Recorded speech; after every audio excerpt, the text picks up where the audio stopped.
आप अपने ही इमाम के पीछे मस्जिद से बाहर निकल के 2 घंटा चाय की दुकान पर बैठकर इमाम साहब के निकालने की प्लानिंग बनाते आओ। इमाम साहब को निकालने की प्लानिंग बनाते हैं। अगर आप इमाम साहब को निकालने की प्लानिंग बनाया तो कोई एक इमाम नहीं मिलेगा दुनिया में।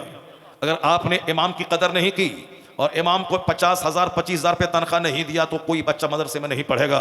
और मैं कहीं पैगाम दिया था आज से 10 साल पहले कि एक मदरसे को खूबसूरत होना चाहिए, मस्जिद के इमाम की तनख्वाह 25,000 होनी चाहिए, ताकि जब एक बाप अपने बच्चे के बारे में प्लान बनाए कि मैं कहाँ पढ़ाऊं, इंजीनियरिंग कॉलेज में पढ़ाऊं या मदरसे में पढ़ा के आलिम बनाऊं, तो वो बोले कि मेरा बेटा इंजीनियर बनेगा, तो वो कॉलेज फैक्ट्री में मुलाजमत करेगा, तो वो दाढ़ी मोछ मोड़ के नमाजें छोड़ के 50,000 वअला आलिहि व अस्हाबिहि अजमईन अम्मा बाद फ़अऊज़ु बिल्लाहि मिनश शैतानिर रजीम बिस्मिल्लाहिर रहमानिर रहीम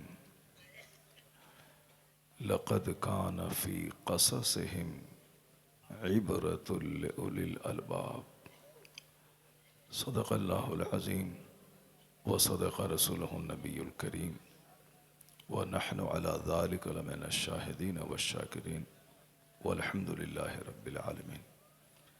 एक बार सारे लोग अदब के साथ आक़ाए दो जहाँ, फ़ख्र रसूलां, सैयद इंसोजां, शफ़ी आसियां, ख़ातिम पैगम्बरां, सय्याह लामकां, जनाब मुहम्मदुर रसूलुल्लाह सल्लल्लाहु अलैहि वसल्लम की बारगाह बेकस पनाह में नजराने दरूद पेश करने की सआदत हासिल करें। पढ़ें अल्लाहुम्मा सल्लि अला सय्यदना व मौलाना मुहम्मदिन मअदनिल जूद वल करम व आलिहि व बारिक वसल्लिम सलातो व सलामन अलैका या रसूलल्लाह।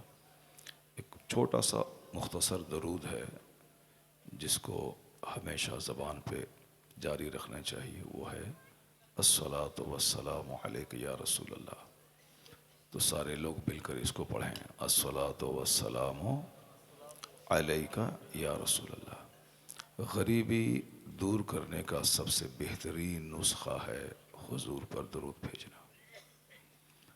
अपने सीनों का जंग छुड़ाने का सबसे अच्छा तरीक़ा है आका अलैहिस्सलाम पे दरूद भेजना। घमंड और गुरूर को दूर करने का सबसे बड़ा वजीफ़ा है आका अलैहिस्सलाम पे दरूद भेजना। अपने घर से शरीर किस्म के जिन्नात, असेब, जादू टोने के असर को ख़त्म करने का सबसे बड़ा वजीफ़ा है दरूद पढ़ना। इसलिए तमाम मुसलमान मर्द औरत सबों को चाहिए कि रोज़ाना कसरत से हुजूर पे दरूद भेजा करें।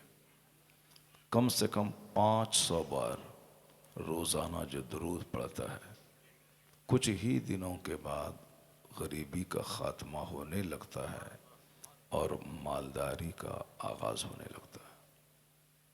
आप इसको आज़मा के देखें और तजर्बा करके देखें। 500 बार दरूद पढ़ने में आधा घंटा लगता है, और आधा घंटा अगर आपने दरूद भेजा तो आप ये समझ लें कि जन्नत, अगर नेक नियति से आपने पढ़ा तो जन्नत तो मिलेगी, और अगर खुलूस के साथ पढ़ा जन्नत वहाँ मिलेगी, दौलत यहाँ मिलेगी। दोनों जहान की बेपनाह भलाइयाँ और बेशुमार बरकतें कसरत से दरूद पढ़ने में। तो एक बार सारे लोग मिल के जो मैं पढ़ता हूँ उसको दोहराएं आप। अस्सलातु वस्सलामु अलैका या रसूलल्लाह। बाबा से बुलंद पढ़ें सारे लोग, अस्सलातु वस्सलामु अलैका या रसूलल्लाह। बिल्कुल छोटा सा दरूद है, इसको ज़बान पे बिल्कुल चढ़ा लें। घर में दाखिल होते वक्त, घर से बाहर निकलते वक्त, मस्जिद में दाखिल होते टाइम, मस्जिद से बाहर निकलते वक्त, जिस वक्त चाहें इसको आप पढ़ें। हमारी माँ बहन बेटियाँ जब वो माहाना दौर से गुज़रती हैं उस वक़्त नमाज तो नहीं पढ़ सकती हैं, अलबत्ता ये दरूद ज़रूर पढ़ सकती हैं। इसलिए उन दिनों में, बारी के अय्याम में वो वज़ू कर लें ताकि वज़ू करने की आदत बनी रहे, और मुसल्ले पे बैठकर 500 बार दरूद पढ़ लें ताकि नमाज़ पढ़ने की आदत बनी रहे। और फिर सबसे आसान तरीक़ा है अल्लाह तक पहुँचने का हुजूर पर दरूद भेजना। सबसे आसान रास्ता है। बाकी रास्ते बड़े पेचीदे हैं, बड़े मुश्किल हैं। बुजुर्गान दिन को मालूम है, कोई 80 बरस तक किसी ने मीठी चीज़ नहीं खाई, किसी ने 40 साल तक इशा की वज़ू से फजर की नमाज अदा की, किसी ने ज़िंदगी भर शादी नहीं की, अपने नफ्स को कंट्रोल में रखा, सारी ज़िंदगी महव इबादत रहे।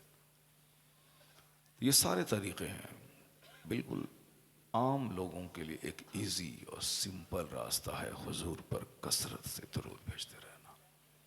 अल्लाह तबारक व तआला हमको, आपको, सबों को रोज़ाना 500 और 1000 बार आका अलैहिस्सलाम पर दरूद भेजने की तौफीक अता फरमाए। आज की तकरीर में मैंने एक टॉपिक लिया है, सारे लोग उसको गौर से सुनेंगे। तकरीर इसलिए की जाती है ताकि ज़िंदगी में तब्दीली आए, मालूमात में इजाफ़ा हो, अमल करने का शौक़ पैदा हो। बहुत सारे लोगों को तलाश रहती है कि तकरीर में कुछ ऐसा मिले कि मेरी ज़िंदगी में तब्दीली पैदा हो जाए। अब बहुत सारे लोगों को तलाश रहती है कि कुछ मसाला तकरीर में मिल जाए ताकि हमारी, वो क्या बोलता है यूट्यूब पर, DGP, TRP, वो TRP में इजाफ़ा हो जाए। 2-2 घंटे की तकरीर में इतनी कीमती बातें मैं बोलता हूँ कभी कभी, अगरचे बहुत अच्छी तकरीर मैं नहीं करता हूँ, लेकिन मैं बोलता हूँ। तो 2 घंटे की पूरी तकरीर को छोड़ करके एक जुमला अगर कुछ बोल दिया तो लोग उसी को लेके बैठ जाते हैं, अब बस उसी को फैला देते हैं। कुछ लोग ढूंढते हैं कि मिले कुछ, अब कुछ लोग ढूंढते हैं कि कुछ मिले ताकि जन्नत का सफ़र आसान हो जाए। इसलिए मैं कहता हूं कि जन्नत का सफ़र आसान हो जाए, उन बातों को तलाश करें। तकरीर में एक जुमला अगर दिल में उतर गया तो सारी ज़िंदगी के लिए बंदा नेक बन जाता है। सरकार गौसे आज़म रज़ी अल्लाह तआला अन्हु की तकरीर आज भी मुर्दा दिलों को जिंदा कर देती। उनकी तकरीर की किताबें हैं, 70,000 के मजमे में आपका खिताब होता था। 400 मौलाना दवात और कलम लेके गौसे पाक की तकरीर सुना करते थे, लिखा करते थे, और जो तहरीर थी वो आज तक छप रही है। तो सरकार गौसे पाक रज़ी अल्लाह तआला अन्हु एक एक जुमले में मुर्दा दिलों में जान डाल देते थे। मजलिस में बहुत सारे लोग सर के बाल नोचते, कपड़े फाड़ते जंगल की तरफ भाग जाते थे। कई लाशें महफिल से निकलती थी तकरीर में, मगर हम लोग आज तकरीर सुनने के बाद हंसते हैं, जबकि तकरीर सुनने के बाद आदमी को रोना चाहिए। रोना चाहिए अपने गुनाहों पे कि ज़िंदगी में नेकी है 5 और बुराइयां हैं, गुनाह है 5 करोड़। कैसे होगा? सुबह से लेकर शाम तक 24 घंटे में लोग नेकी करते हैं मुख्तसर और गुनाह करते हैं कसरत से, फिर भी वो सीना तान के चलता है कि मैं जन्नती हूं और मुझसे बड़ा कोई नहीं है। अक्लमंद वो नहीं है जो सीना तान के चलता हो, अक्लमंद वो नहीं है जो हमेशा दुनिया के बारे में सोचता रहता हो। अक्लमंद कौन है? कुरान शरीफ से पूछिए। कुरान कहता है, इन्ना फी खल्क़िस समावाति वल अर्द वख्तिलाफिल लैल वन नहार लआयातिल लिउलिल अलबाब अल्लज़ीना यज़्कुरूनल्लाह क़ियामन व क़ुऊदन व अला जुनूबिहिम व यतफ़क्करून फ़ी ख़ल्क़िस समावाति वल अर्द। जरा गौर से सुनिएगा। अक्लमंद हम लोग उसे कहते हैं जिसके पास दौलतें हों। अक्लमंद वो है जिसके पास गवर्नमेंट की नौकरी मिल गई हो। अक्लमंद वो है जो ब्रांडेड कपड़ा और जूता और चश्मा पहनता हो, जबकि हमने बहुत सारे अहमकों को भी कीमती जूते पहनते हुए देखा है। हम जिस मस्जिद में नमाज़ पढ़ते थे उस मस्जिद के सामने एक शख्स रहता था, उसको बोलना तक नहीं आता था। जैसे आप भी बहुत से लोगों को देखे होंगे, बोलता है अल्हड़ों की तरह, और दौलतें इतनी उसके पास हैं कि साहब पैसे सड़ते हैं। तो अल्लाह ताला दौलत अक्सर नाअहलों, बेवकूफ़ों और जहन्नमियों को देता है, और अक्ल सलीम की दौलत, तकवा परहेजगारी की दौलत अल्लाह सबको नहीं देता। जिससे अल्लाह दोस्ती करता है उसे तकवा और परहेजगारी की दौलत अता कर देता है। इसी को हदीस में कहा गया है कि अल्लाह रब्बुल इज्जत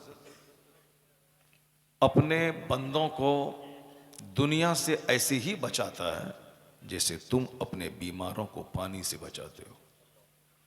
आप अपने बाल बच्चों को पानी से कैसे बचाते हैं कि पानी की तरफ जाओगे नज़ला ज़ुकाम हो जाएगा, सर्दी लग जाएगी, खांसी बढ़ जाएगी, इसलिए पानी के पास मत जाओ।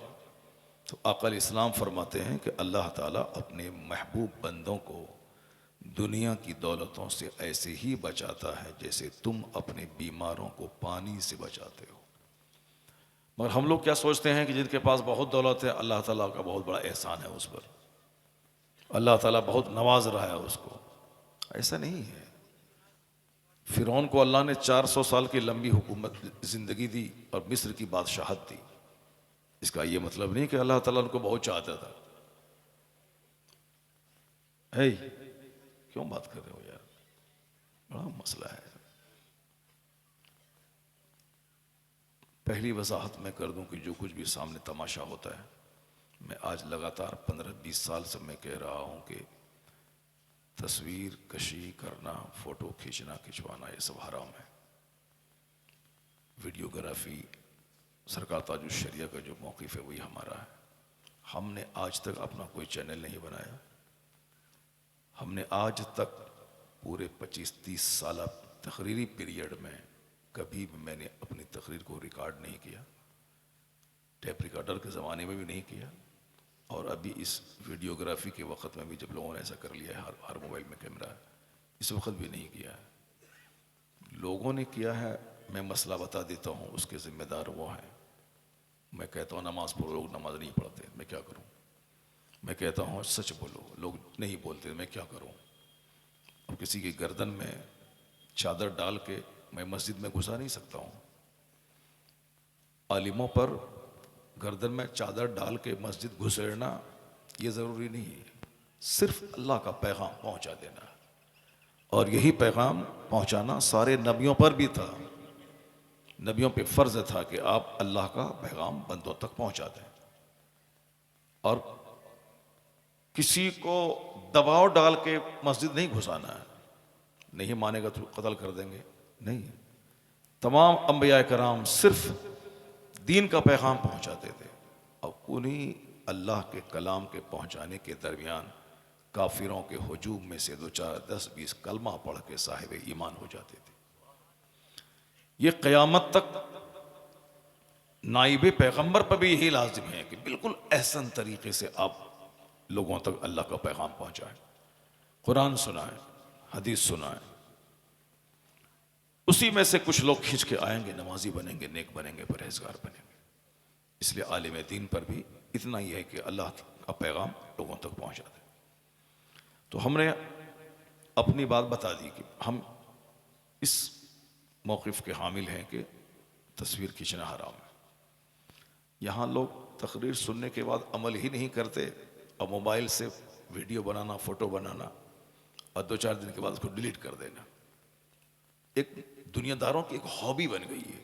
कोई मर रहा है, पानी को तरस रहा है, लेकिन सामने वाला पार्टी, सामने वाला आदमी वो वीडियो बना रहा है, जबकि आदमियत मरती चली जा रही है, ह्यूमैनिटी दम तोड़ रही है।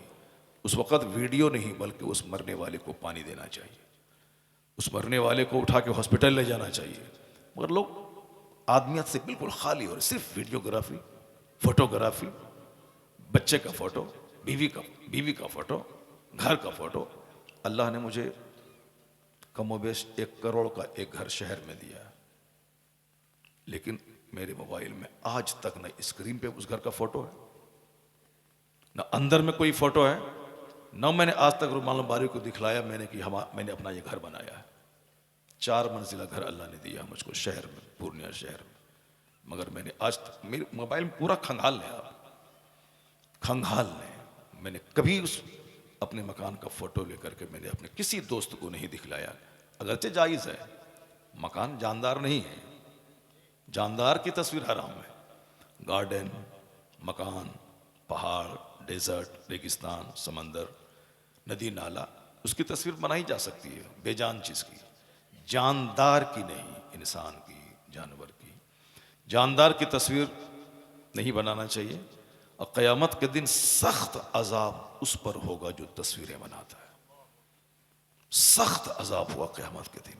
ज़रूरतन, जैसे आधार कार्ड, स्कूल में, बैंक पास अकाउंट खोलने में, ज़रूरतन, चूंकि इसके बगैर काम नहीं चलेगा, इसीलिए उलमा कराम ने इसका फतवा दिया है कि आप कर सकते हैं। इसके अलावा हॉबी के तौर पर नहीं, शौक से नहीं। पीर साहब बैठे हुए नाश्ता कर रहे हैं, फोटो खींच रहे हैं।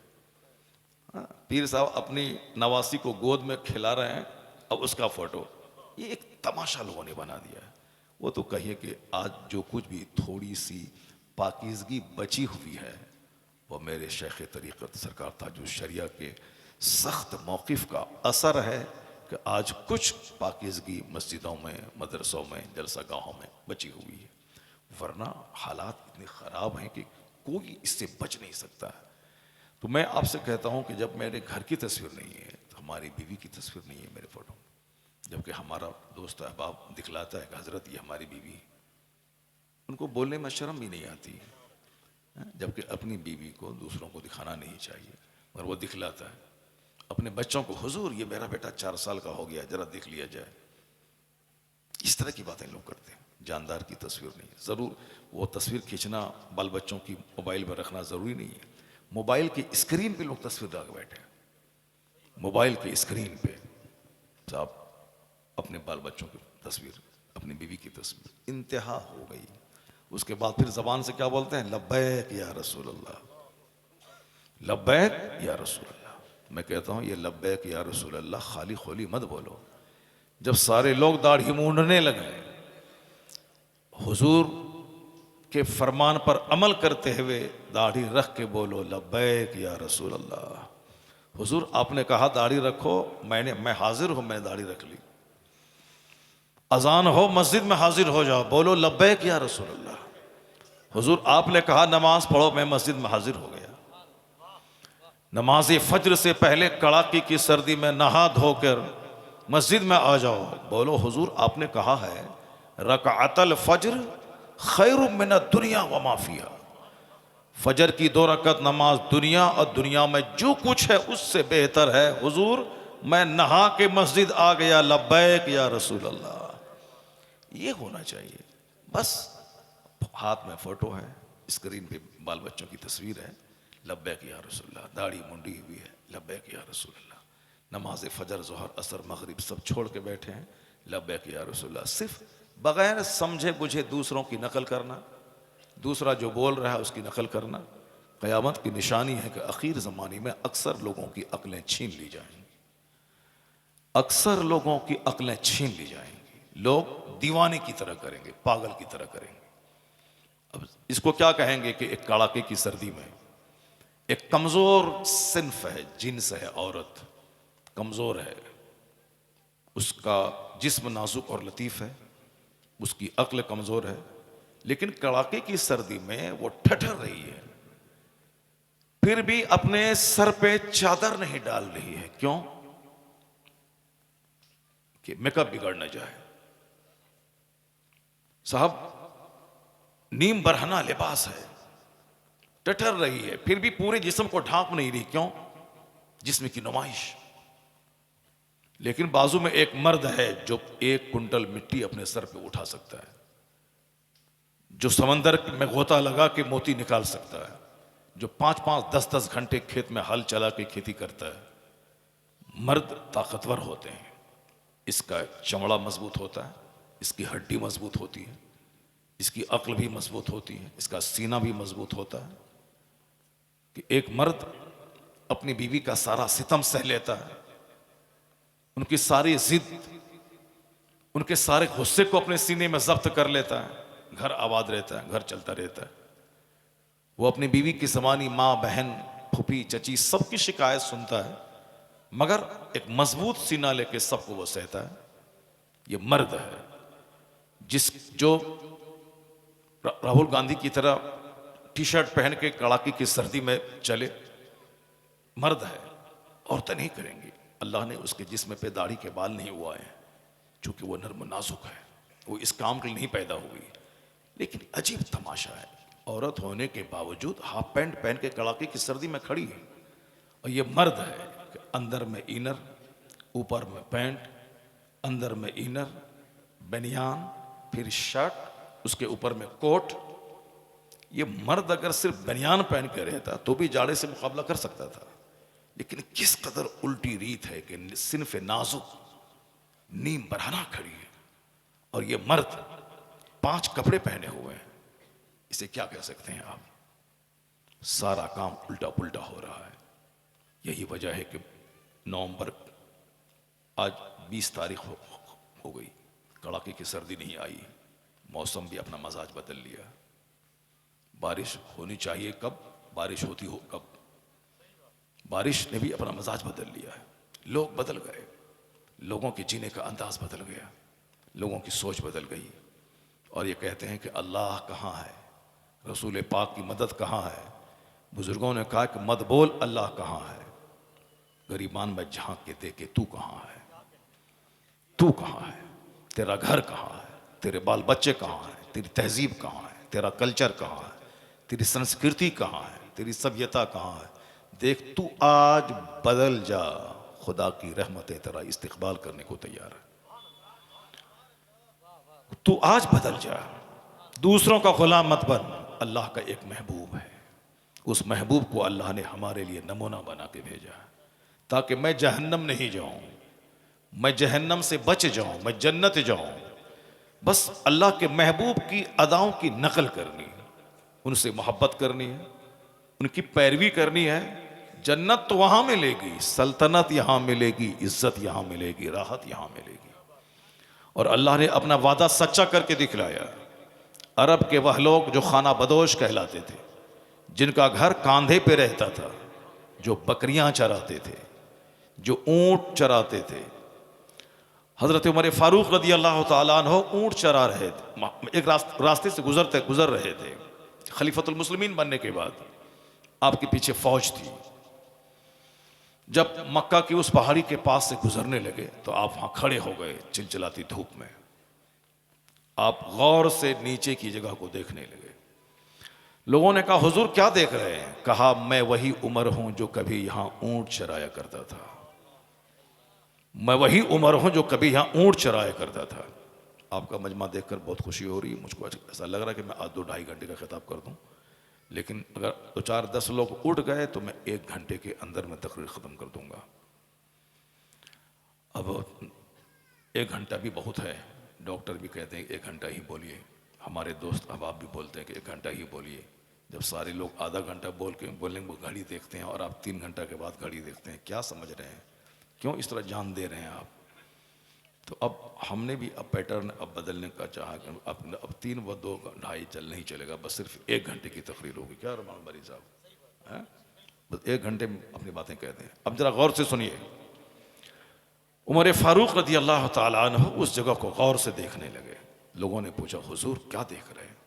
पीछे फौज है, चिलचिलाती धूप, आप देखे जा रहे हैं। कहा मैं उस जगह को देख रहा हूं जिस जगह में कभी ऊंट चराया करता था। और जब मैं ऊंट चरा के घर जाता था तो मेरे बाप खत्ताब, उमर इब्ने खत्ताब, खत्ताब आपके बाप का नाम, खत्ताब मेरे वालिद खत्ताब कहते थे ए उमर तू दुनिया में कोई बड़ा काम कैसे कर पाएगा जबकि तुझे ऊंट चराना भी नहीं आता है। ऊंट चराना भी नहीं आता है, तू कैसे दुनिया में कोई बड़ा काम कर पाएगा? उमर फारूक रदी अल्लाह तआला अन्हु कहते मैं वही उमर हूं जिसको ऊंट चराना तक नहीं आता था। आज मैं खलीफतुल मुस्लिमीन बना हूं, आज मैं अमीरुल मोमिनीन हूं, मुसलमानों के उमूर का बादशाह। ये सब कुछ अल्लाह ने अपने फजल से, उमर फारूक आजम का तेवर कह रहा था, ये सारा इनाम मोहम्मद अरबी की गुलामी की वजह से मिला। की मोहम्मद से वफा तूने तो हम तेरे हैं, ये जहां चीज है क्या लौहो कलम तेरे। कौम मुस्लिम आज भी हुकूमत तेरा इंतजार कर रही है कि तू मोहम्मदी बन जा, मैं तेरे पास आ जाऊं। कंडीशन है, शर्त है कि तू मोहम्मदी बन जा। हुकूमत इंतजार कर रही है, दिल्ली की गद्दी इंतजार कर रही है, अमेरिका की कुर्सी इंतजार कर रही है, चाइना जापान की गद्दियां इंतजार कर रही हैं। जिस तरह पहले ईरान की गद्दी इंतजार कर रही थी, मुस्तफ़ा के मानने वाले दीवाने अरब से निकले ईरान पे छा गए, अरब से वह लोग निकले रूम पे छा गए।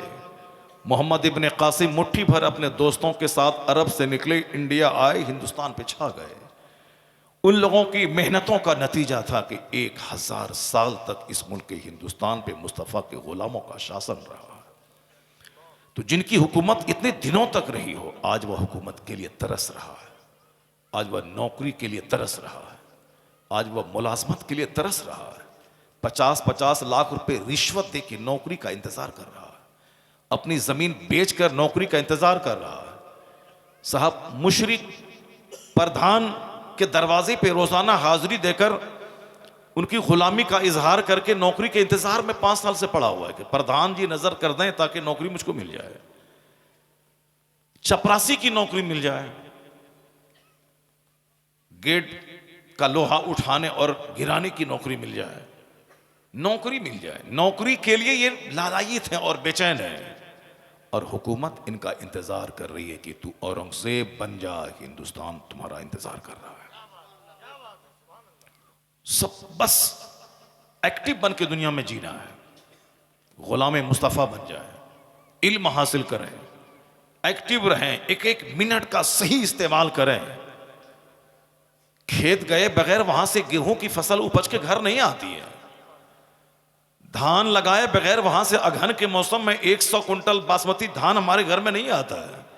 जो बारिश के मौसम में भीग कर खेती करता है, इस अगहन के मौसम में वही धान के भंडार अपने घर में देखता है। जो शख्स मेहनत मशक्कत करके 30 साल तक 15 घंटे मेहनत करता है, वही किसी डिस्ट्रिक्ट का डिस्ट्रिक्ट मजिस्ट्रेट बनता है। जो मेहनत करके खखेड़ मोल लेकर बिजनेस करता है, वही आदमी एक दिन बहुत बड़ा ताजिर कहलाता है। मेहनत शर्त है हुकूमत लेने के लिए, मेहनत शर्त है दुनिया पे शासन करने के लिए, मेहनत शर्त है अपने बाल बच्चों को अच्छी आबरूमंदाना जिंदगी देने के लिए। या हम लोग चाहते हैं कि बताशा पे फातिहा दिला दें और आसमान से हीरे की बारिश हो जाए। हम लोग चाहते हैं कि मज़ार पाक पे जाके लोहवान जला दें और नीचे से सोने के हांडे मिल जाए। 1 करोड़ लोग अजमेर शरीफ में मुंतजिर हैं कि बाबा नजर कर दें ताकि हम कलकत्ता का सबसे बड़ा मालदार बन जाए। लाखों लोग मुंतजिर हैं वहां, बाबा एक नजर करें ताकि बगैर पढ़े लिखे हम डीएम बन जाएं। दुनिया के सिस्टम के खिलाफ नहीं होता है। अब जरा गौर से सुनिए, बातें मेरी तवील हो जाएंगी। इस तरह की बातें मैं हमेशा करता रहता हूँ, मेरी बहुत सारी तकरीरें आप सुनते रहें उसको। बहुत सारे लोग कहते हैं कि उस वक्त तक मुझको नींद नहीं आती है जब तक मैं आपकी तकरीर सुनता नहीं हूँ। सुनते सुनते मुझको नींद आ जाती है। रात में जब जागता हूँ 12 बजे, तब मैं मोबाइल ऑफ करता हूँ। बहुत सारे लोग हैं मेरी तकरीर की खिल्ली और मजाक उड़ाते हैं। तो जो जिस तरह का इल्म रखते हैं, जो जिस तरह की सोच रखते हैं, उसी तरह की बातें करते हैं। अब अक्लमंद कौन है, जरा गौर से सुनिए। इन्न फी खल्क़िस समावाति वल अर्द वख्तिलाफिल लैलि वन नहार लआयातिल लिउलिल अलबाब। अनडाउटेडली मीन्स डाउटलेस, बिला शक व शुबा, जमीन आसमान की पैदाइश में, जमीन यहां आसमान वहां, जमीन आसमान की पैदाइश में, in the creation of the heavens and the earth, आसमान और जमीन की पैदाइश में, in the changing of the night and a day, रात और दिन की तब्दीली में। अभी रात, इसके बाद दिन, फिर रात, ये चेंज होके जो रात दिन। अल्लाह क्या कहता है, रात दिन की तब्दीली में, जमीन आसमान की पैदाइश में। अक्लमंदों की आंख खुलने की बातें हैं, बेवकूफों को इसमें कुछ समझ में नहीं आएगा। अक्लमंदों की आंख खुलने की बातें हैं। आयातुल लिउलिल अलबाब, tokens for those who reflect. जो रिफ्लेक्शन से काम लेते हैं, गौर व फिक्र से, उसके लिए निशानियां हैं। किसमें? जमीन और आसमान में। उसके लिए निशानियां हैं रात और दिन के बदल बदल कर आने में। अक्लमंदों की आंख खुलती है इससे कि हाँ, ये दुनिया बगैर खालिक के नहीं बनी। जैसे आजकल एक इर्तिदाद का मसला, नास्तिक होने का मसला, कोई खुदा नहीं, माज़अल्लाह, एक ट्रेंड चला हुआ है। बस दुनिया खुद से बनी, खुद से खत्म होगी, नहीं होगी, खाओ पियो मौज मस्ती करो, मरने के बाद कुछ नहीं होता है। माज़अल्लाह, हजार बार माज़अल्लाह। काफिरों की सोच को देखकर मुसलमानों के बहुत सारे बच्चे भी, उसका ईमान कमजोर हो गया, उसी सोच में जीने लगे। वरना जहां इस कदर सख्त कानून है कि एक वक्त की नमाज छोड़ना हराम और गुनाह कबीरा है, उसके बावजूद एक पढ़ा लिखा आदमी नमाज नहीं पढ़ता है। आखिर वो क्या सोचता है? हुजूर फरमाते हैं, जिसने जानबूझकर नमाज तर्क किया वह कुफ्र किया, कुफ्र के करीब पहुंच गया। मन तरक सलात मुतअम्मदन फक़द कफर।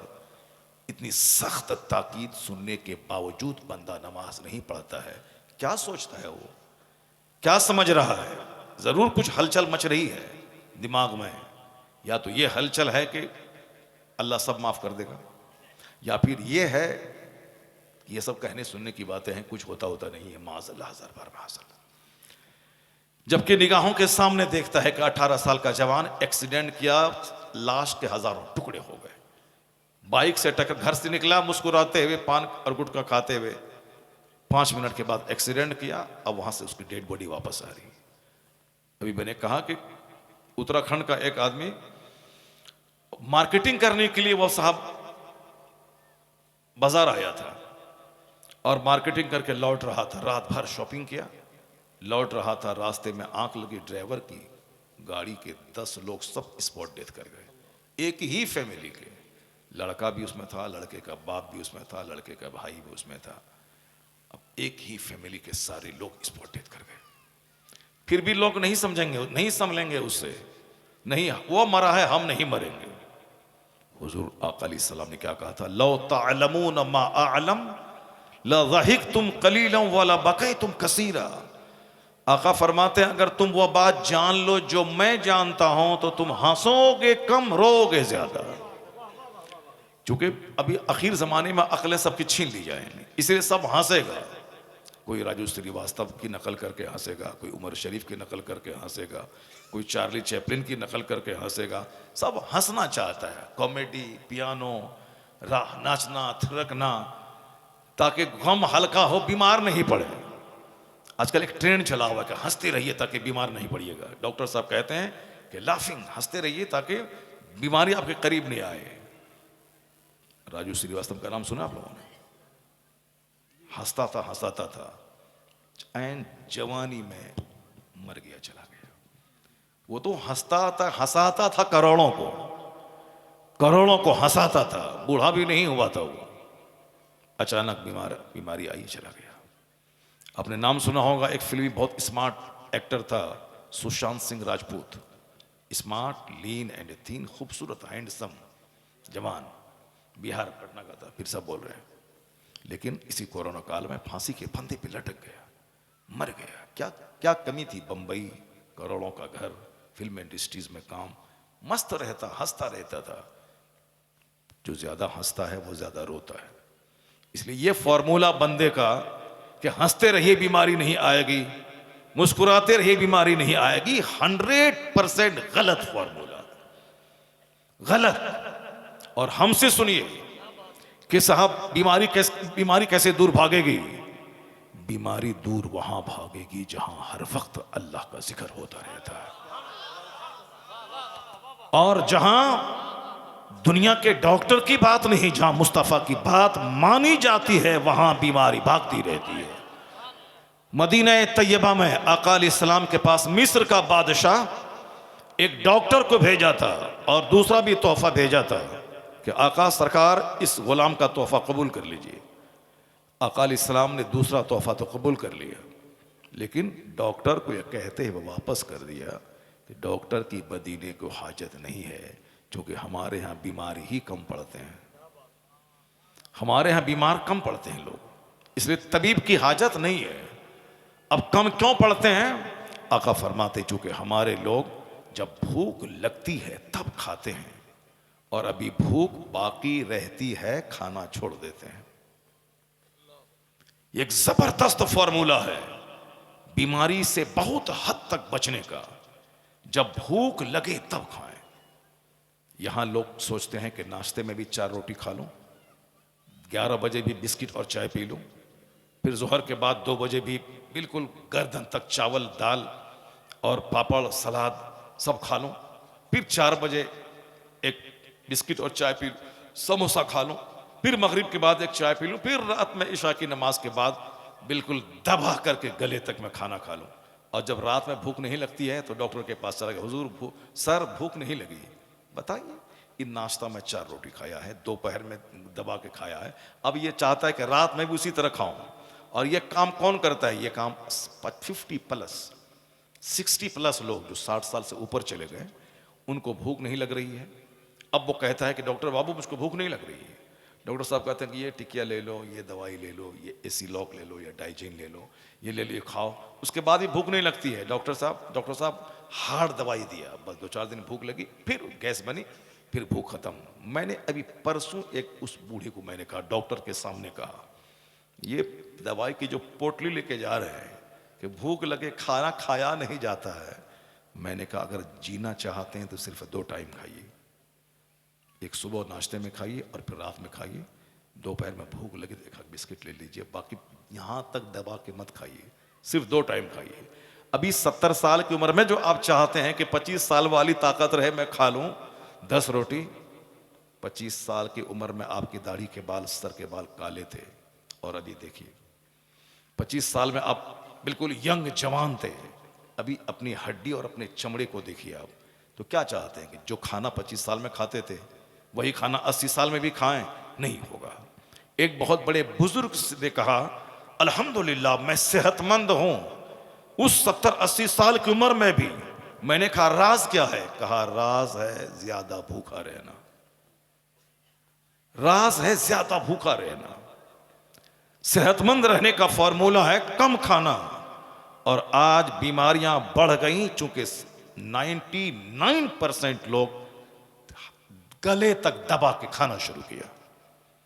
पहले लोग दाने को तरसते थे, फिर भी सेहतमंद रहते थे, लेकिन अभी खा खा के लोग मौत की आगोश में जा रहे हैं। अकाल इस्लाम ने क्या कहा कि मदीने में डॉक्टर की जरूरत नहीं है। क्यों? हमारे लोगों को जब भूख लगती है तब खाते हैं। यह 3 टाइम फॉर्मूला यह हमारा और आपका बनाया हुआ है, नाश्ता, दोपहर, रात, ये हमारा और आपका बनाया हुआ है। और इस्लाम का फॉर्मूला है कि भूख लगे तब खाओ। अब भूख रहे अभी तो खाना छोड़ दो। जैसे अभी और भी 4 रोटी खा सकते हैं तो 4 रोटी खाने के बाद ही स्टॉप कर दो। अगर 4 रोटी की जगह है तो 2 खाओ, उसके बाद स्टॉप कर दो। यह है सेहतमंद रहने का नुस्खा। अब कोई दबाने के बाद बोले सेहतमंद रहूंगा। अभी लीवर ट्रांसप्लांट का मसला बहुत चल रहा है, लीवर डैमेज हो रहा है। बंबई का अरबपति मड़वा की रोटी खाता है। वो मड़वा समझते हैं, हमारे इलाके मड़वा बोलता है उसको। वो काला काला दाना जो होता है, जो गरीबों का खाना पहले होता था, वो हम लोग मड़वा रोटी खाते हैं अरबपति के लोग। और क्या बोलता है? मलाई, कलाई। कलाई अलग चीज है, कलाई। अरे वो मड़वा पहले होता था, कौनी सरसों जैसा दाना, छोटा छोटा दाना होता था। हाँ, गरीब लोग खाते थे। और अभी बंबई के अरबपति लोग खाते हैं, क्योंकि डॉक्टर बोलता है कि गेहूं की रोटी खाओगे तो मर जाओगे। अब वही खाते हैं जो पहले गरीबों की ग़िज़ा थी, अब अरबपति खा रहे हैं। क्यों? ताकि जान लो कि दुनिया की सारी चीजें अहम हैं। किसी को हकीर मत समझना, गरीबों को गरीब मत समझना। मुमकिन है कि गरीबों की रोटी तुमको खानी पड़े दौलतों की मौजूदगी में। गरीबों के पास पेट है मगर रोटी नहीं है। अरबपति के पास दौलत है बेतहाशा, मगर पेट ही नहीं है उसके पास। गेहूं की रोटी खाया तो मर जाएगा वो। बहुत सारे लोग खाते। शुगर वाले को डॉक्टर कहते हैं कि गेहूं की रोटी में शुगर है, चावल में शुगर है, अब कैसे क्या खाऊं? तो डॉक्टर कहते हैं कि मकई, चना और साहब गेहूं, बाजरा, जौ, ये सब मिक्स करके आटा तैयार करो और खाओ। इस्लाम तमाम बिंदुओं पे बहस करता है। इस्लाम सिर्फ नमाज पढ़ने नहीं कहता है। From the cradle to the grave, माँ की गोद से लेके कब्र की गोद तक तमाम मौजूआत का अहता इस्लाम करता है। हर टॉपिक पे बहस इस्लाम करता है। कौन कहा था knowledge is power, knowledge is light? Islam ने कहा था। कौन कहा था knowledge is ornament, knowledge is arm? किसने कहा था कि इल्म जेवर है, इल्म जीनत है, इल्म हथियार है, इल्म बेहतरीन साथी है, इल्म ताकत है, इल्म रोशनी है? किसने कहा था? आज अगर कोई कहते हैं हमारे इंडिया में या अमेरिका में या चाइना जापान में Mao Zedong, Mussolini, Hitler, doctor Washington, Abraham Lincoln, Ambedkar, Gandhi, Nehru, आज हमारे प्रधानमंत्री मोदी, कोई भी कहते हैं, ये आज कहते हैं, मगर मेरे पैगंबर ने 1400 साल पहले कहा था, अलैकुम बिल इल्म फ़इन्नल इल्म नूरुन। इल्म हासिल करो, इल्म लाइट का नाम है। इल्म हासिल करो, इल्म रोशनी का नाम है। Obtain knowledge, knowledge is power. इल्म हासिल करो, इल्म ताकत का नाम है। सरकार ने किस टॉपिक को टच नहीं किया? यहां तक कि हिंदुस्तान के अल्हड़ गंवार मेरे सरकार की तौहीन करते हैं। ये गंवार कुछ नहीं जानते। अमेरिका, यूरोप का दानिश्वर कहता है कि इस्लाम के पैगंबर के ताल्लुक से उन्होंने अपने हार्ट्स की फीलिंग को जो एक्सप्रेस किया है, वो कहते हैं how loftiness is the morality of the holy prophet of Islam. Islam के पैगंबर की अखलाक की बुलंदी का क्या आलम है। वो कहते he made battle field civilised, यानी वो मैदान जंग जहां कत्ल होता है, जहां खून बहाया जाता है, जहां नहीं देखा जाता कि सामने दुश्मन का बच्चा या दुश्मन की बीवी। कहते हैं कि इस्लाम के पैगंबर हैं जिसने कहा था कि औरतों पे हाथ मत उठाना, बच्चों पे हाथ मत उठाना, बूढ़ों बीमारों पे हाथ मत उठाना। यानी वो दानिश्वर यूरोप का कहते हैं कि ये इस्लाम के पैगंबर हैं जिसने मैदान जंग को भी मुहज्जब बना दिया है। Who made battlefield civilized, जिसने मैदान जंग को भी मुहज्जब बना दिया है। क्या बात है। जो अनपढ़ किस्म के लोग हैं वो पैगंबर आजम की शान में गुस्ताखी करते हैं। जो हाईली क्वालिफाइड हैं वो यही कहते हैं कि I can not find any other man in history like Muhammad. मैं पूरे मानव इतिहास में मुस्तफा का जवाब नहीं पाता। वो यही कहते हैं all standards by which human greatness may be measured is anyone greater than he. आका के बारे में वो यूरोप का दानिश्वर डॉक्टर लामार्टिन कहते हैं कि तमाम पैमाना, तमाम कसौटी, तमाम मेजरमेंट, तमाम तराजू जिस पर एक इंसान की महानता को जांचा जाता है, वह तमाम कसौटी लाओ और उस कसौटी पे जांचो कौन है जो मोहम्मद अरबी के मुकाबले में खड़ा हो सके। All standards by which human greatness may be measured is any one greater than he. क्या है कोई जो मुस्तफा से बड़ा हो सके? ये पढ़े लिखे लोग कहते हैं, ये हाईली क्वालिफाइड लोग बोलते हैं। इसलिए मैं कभी हिंदुस्तान या दुनिया के डेनमार्क या कहीं का कोई अपने आप को पढ़ा लिखा कहता, अगर वो मेरे पैगंबर की शान में गुस्ताखी करता है और ऑल फॉल बकता है तो मैं उसको दुनिया का सबसे बड़ा जाहिल समझता हूं। वो ABCD जाना है, इल्म हासिल नहीं किया है। वो क ख ग जाना है, साक्षर है, शिक्षित नहीं है। वो शिक्षित साक्षर होना अलग है। अखबार पढ़ लिया, हिंदी पढ़ लिया, फिजिक्स पढ़ लिया, साहब क ख ग पढ़ लिया, ABCD पढ़ लिया, अलिफ बा पढ़ लिया, हाँ ये पढ़ना जानता है, ये लिखना जानता है, ये साक्षर है, शिक्षित नहीं है।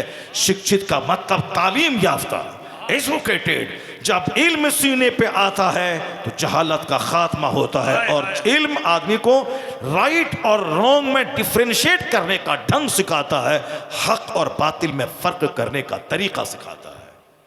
पढ़ा लिखा आदमी वो किसी चीज में आंख बंद करके नहीं पढ़ता, वो रिफ्लेक्ट करता है, रिसर्च करता है, गौर व फिक्र करता है, तब जाके वो कोई डिसीजन लेता है पढ़ा लिखा आदमी। तो जो लोग इस ऑल फॉल बकते हैं समझने की साक्षर है, शिक्षित नहीं है, तालीम याफ्ता नहीं है। और क़यामत जब करीब आएगी लोग साक्षर ही बनेंगे।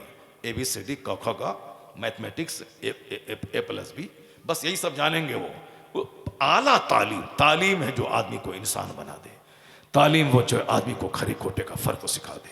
तालीम वो है जो आदमी को आदमियत पैदा कर दे, आदमियत आदमी के अंदर जगा दे। तालीम वो है जो चलता फिरता इंसान बना दे, उसे जहालत गंवारपन से बचा दे। और आजकल साहब डॉक्टर हैं और बातें जाहिलों की तरह कर रहे हैं, साहब साइंटिस्ट हैं और बातें गंवार की तरह करते, कहते कोई खुदा नहीं है, कोई गॉड नहीं है, दुनिया खुद से बनी, एक घर खुद से बनता नहीं है, एक छोटा सा सामान खुद से बनता नहीं है, और ये विशाल संसार, ये संपूर्ण ब्रह्मांड बगैर खालिक के बन जाए, ये पूरी कायनात बगैर मालिक के चले, ऐसा कभी नहीं हो सकता। जिस दिन अक्ल पुख्ता होगी, इल्म जवान होगा, कलमा पढ़ने वालों की तादाद में इजाफा होता चला जाए। क्या कहने। और इस तरह की बातें मैं अक्सर करता हूं कि आज आप लोग मायूस हैं टेलीविजन के न्यूज सुनकर, सोशल मीडिया की खबरें सुनकर। अरे फिलिस्तीन में ये जुल्म हो गया, वहां हो गया, अमेरिका में ये हो गया, डेनमार्क में ये हो गया, इंडिया में साहब बहुत सारी मीडिया पे चलता है कि हम मुसलमानों को सताया जा रहा है, वहां मस्जिदें तोड़ी जा रही हैं। ये एक पार्ट है, तस्वीर का एक रुख है कि मुस्लिम सताए जाते हैं अपनी बदअमली की वजह से। वह दूसरा रुख यह है कि कोई दिन ऐसा नहीं गुजरता जिस दिन कोई वैज्ञानिक कलमा पढ़ के मुसलमान ना होता हो। अल्लाह। कोई दिन ऐसा नहीं गुजरता जिस दिन दुनिया का दानिश्वर कलमा पढ़ के मोमिन ना होता हो। गंवार जाहिल वो क्या जाने इस्लाम क्या है। कोस्टो फ्रांस का वैज्ञानिक कोस्टो, उससे पूछें कलमा क्यों पढ़ा। डॉक्टर मेगाटे तेजासन, थाईलैंड की राजधानी बैंकॉक का एनाटॉमी का प्रोफेसर, उससे पूछें कि इस्लाम क्यों कबूल किया। पूछें उस प्रिंसेस ब्रिटेन की शहजादी से जो इस्लाम कबूल करना चाहती थी।